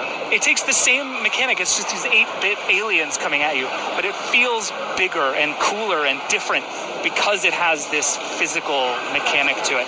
This is the kind of thing I think about as we move all of the online digital screen-based culture into the world. How do you make this stuff more than just bigger screens, but actually make it physical? Also, fun fact, the most popular thing here, again, is Mario Kart GP. But the one other one I want to talk about is Guitar Hero. This is the other one I keep seeing at all these arcades, and it might actually be the best, earliest example of this that I can think of. It's a video game, it's a thing that happens on a screen, but your controller is part of the game. You don't just touch or press buttons, you're actually playing guitar. And it works at home for the same reason it works in an arcade. It just feels like you're doing something, even though all you're doing ultimately is playing a game on a screen. It's very cool. I'm now seeing this absolutely everywhere I go. I love it. I really did think a lot about Guitar Hero through this whole process. And Dance Dance Revolution also, and really everything Nintendo has done since the Wii. The gaming industry has been exploring ideas about how to make controllers more than controllers for a long time, and how to bring your body into the equation more and more. That's what the Kinect was, right? That's what the PS Move is, all these different ideas. And as VR gaming continues to become a thing, we're going to get entirely new explorations of that idea. Mobile games, I think, maybe more than most, need a lot of help figuring that out. So many of the games we play now, whether it's Angry Birds and Cut the Rope, or more complicated things like Clash of Clans and Subway Surfers, they were built on swiping and tapping, but that's never been the most fun or immersive way to play these games. Even just looking at the App Store's top charts right now, it's fun to imagine how a game like Alto's Odyssey, or even something like Fortnite or Roblox, might go way beyond screens and controllers and just sitting at my TV. It won't work for everything, but I suspect the next turn for a lot of these games is going to be back toward the physical in that way. Figuring out how to build new mechanics and new control systems and new ways to bring more than just your finger into the game. Think about something like the Apple Vision Pro headset. I can basically guarantee you that there will be Angry Birds for the Vision Pro at some point. But it'll be a huge bummer if all that is a big screen you tap to do stuff. That just feels unambitious. It feels like not enough. I don't really think arcades are going to become what they once were. Playing games at home or on my phone is just too fun and too easy for me to venture back out every time I want to play Angry Birds. But there's some part of me that kind of hopes I'm wrong, that physical gaming spaces do become a big thing again and bring people back together in the real world, even to do screen-based things. Drew Krause is obviously biased towards that perspective, since, he makes arcade games, but I like the way he thinks about bringing together the best of both worlds. Let's stay in the reality, and if we can make you throw a ball instead of flicking on your phone, I think we won, right? I'm just trying to bring people back to being a kid and playing with physical stuff again by adding in cool apps, cool ideas, and video, right? I think I agree with that. And I think it's going to be fascinating to see what it looks like to bring the best of our screens out into the world more. Think about headsets. Are we going to use headsets to bring technology with us more places, or are we going to use them as ways to be home and be in our own worlds more often? I don't know. I know I'm looking forward to getting screens out more because I know I own Mario Kart at home, and yet I spent objectively an upsetting amount of money playing Mario Kart GP at both Dave & Buster's and at Funland. I don't know, the chair and the steering wheel and the loud crowd just do something for me, I don't think I can get that at home.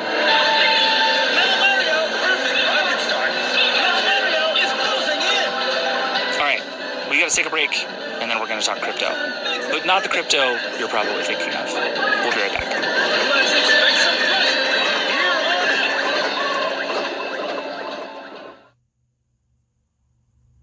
This is the sound of David finding a bargain on his car insurance. And this is the sound of what that bargain may cost David in the long run. That's right. That's the sound of bargain regret, which can be very expensive. Worried about cheap insurance? Who offers great value cover you won't regret? Amy does. You're with Amy. Before buying insurance issued by Amy, read the PDS at amy.com.au and consider whether it's right for you. TMD also available. I think everyone's getting Olivia Rodrigo wrong. She's one of the few new pop stars who's made it big in the fragmented era of streaming music, and so much of her narrative has been about whose songs she's stealing, whether it's Taylor Swift, Elvis Costello, or Paramore. But I don't think that that's how we should be listening to Rodrigo. I'm Charlie Harding from the music podcast Switched on Pop. In anticipation of Olivia Rodrigo's sophomore album, Guts, this week on Switched on Pop, we listen closely to her new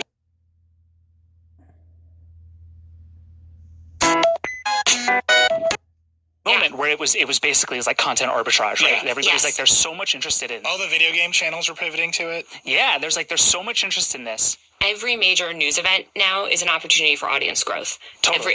Which has always been that way for news companies, but now it's that way for influencers too. And so that's why you see, same with the war in Ukraine. You had slime channels talking about it. That was crazy. Yeah. But I wonder, do you, for you personally, you're like, okay, this is a game to be won, and I'm going to play it like a game to be won. Yeah. But then what? Is that... And I genuinely, this might sound like I'm being sort of backhanded insulting. I'm not. I'm genuinely curious. I think you're very good at this. But I wonder, do you look at the 500,000 things on TikTok and you're like, okay, and now I can do what I want to do? Or is it just forever a game to keep winning at? I think it's always a fun game to play, but the goal is to do stories. And my experience, especially covering internet culture, is that audience growth. One, I work in media, incredibly unstable industry. True. So my audience is a valuable asset to me in the media landscape. So I want to maintain that and maintain my relevance in the media world. But also in terms of what I cover, which is internet culture, one, I have to be a heavy user to write about it in the way that I write about it, because my whole thing is writing about things as users and as somebody that gets it. So I have to spend a lot of time. And also it's good for sourcing. It's good for, it's what I want. This is what I want to do. And so, I got to keep being on here to do it. But I think because I cover it and because I'm so aware of the downsides, I do have a strong sort of mental barrier, and I've gotten better mentally at sort of dealing with having to be on 50 platforms every day and cross-posting and stuff. And I don't take it that seriously. I should take it more seriously. I was at this event last night, and they were like, and you need to do this, and why aren't you live streaming this? And I was like, I do what's fun. Sometimes I try to make certain numbers. I'll be like, I want to get to 100K on XYZ. And so let me ask you the flip side. And it's worth noting that David and I have known you since you were literally a social media manager, I think at Mashable. Yeah. We've all known each other for a very long time. And so for me, I just know you as Taylor. A lot of the internet, and I assume some portion of our audience, knows you as a perpetual main character. Yes. Fox News can put your name in a headline to get clicks. And they do. Yeah. They don't even have to name who you are, just Taylor Lorenz. Yeah, they don't do that shit to me. I think they tried to do it to David once, and everyone was like, who's this clown? But they do that to you all the time, right? Yeah. What is that experience like? Crazy. It seems like that mental barrier you're talking about is very important if you want to continue living through that and produce at the rate that you do. I don't think I could take it, to be clear. No, it's like everything. It gets old, and you're like, oh, okay, that's just how it is. I don't know. I think it's also I feel like whatever that metaphor is of the boiling frog. I write about people with I write about online attention and the online attention economy. And so you're often covering people with huge platforms. Way before Tucker Carlson or any of these, right-wing influencers had drama with me. I had Jake Paulers. I had PewDiePie make a video about me in 2017, when he was the biggest YouTuber on the planet. My work has always gotten attention. It's just that never crossed into the mainstream until 2020. And I think COVID shoved everyone online and sort of forced everyone to take this internet world seriously in a way. And it got hyper politicized. And suddenly, I think other media people started to notice it. When you have a CNN media reporter platforming one of the leaders of Comicsgate, being like, oh, here's what, this person thinks of Taylor Lorenz, this YouTuber. It's like, whoa, normally that stayed on YouTube, I'm like, this is in the real world now. So I think it's led to a lot. And obviously Fox News, for many reasons, I think has chosen me as a target. And that's because it drives views. I think Tucker Carlson has YouTuber energy where he recognizes I'm going to make these characters. I'm going to build this online world. I'm going to have this cast of characters, and some I'm painting as villains and some are my heroes. And that's the internet. It's very lucrative, but it's very bizarre to lose control of the narrative of your life. Like, I have to say, when it first started in 2020, like, I would go around and like try and correct people, like, I'd be like, well, that's not true. My uncle doesn't run the Internet Archive or whatever Elon was saying recently. It's like, what? But now I don't do that anymore. I just kind of, it's a losing battle. And also, like, I don't really care. It's just like a video game. Also, Tucker Carlson, I think, is exclusively on X now, so that's cool. Look, that's where the ladies are, dog. You're in the market with that lucrative teen girl audience. I'm dying because, like, I want to see that man compete on YouTube. Like, we all know the views on X are bullshit. Mm-hmm. Like, let's see him operate on a real platform and see how much of that cable audience he can actually bring on the internet. I'm skeptical, honestly. I think he has, I mean, in some ways he's so good at the internet, and like his persona is like very good at like generating outrage, but he's flopped hard on X, and yeah, the numbers are going down. I just don't think he has the juice. Yeah. And also he could make the classic YouTuber juice the views video, which is to say that YouTube is demonetizing him or suppressing him. Like, nothing plays more than that. Oh, 100%. Yeah. All right, so two more things, and then we're going to let you go. One is about the book, and one is about the future. The last one about the book is, I want to know why live streaming didn't quite work. Like, it sort of comes and goes throughout the book, and there's this moment where, like, you now is going to be a thing, and then you now just sort of, like, disappears. Like, you now never dies in the book. It just sort of disappears into the ether. And then, like, Twitch is rising, but like we all kind of know what Twitch is. Like, it's doing fine, but it's kind of in its own lane.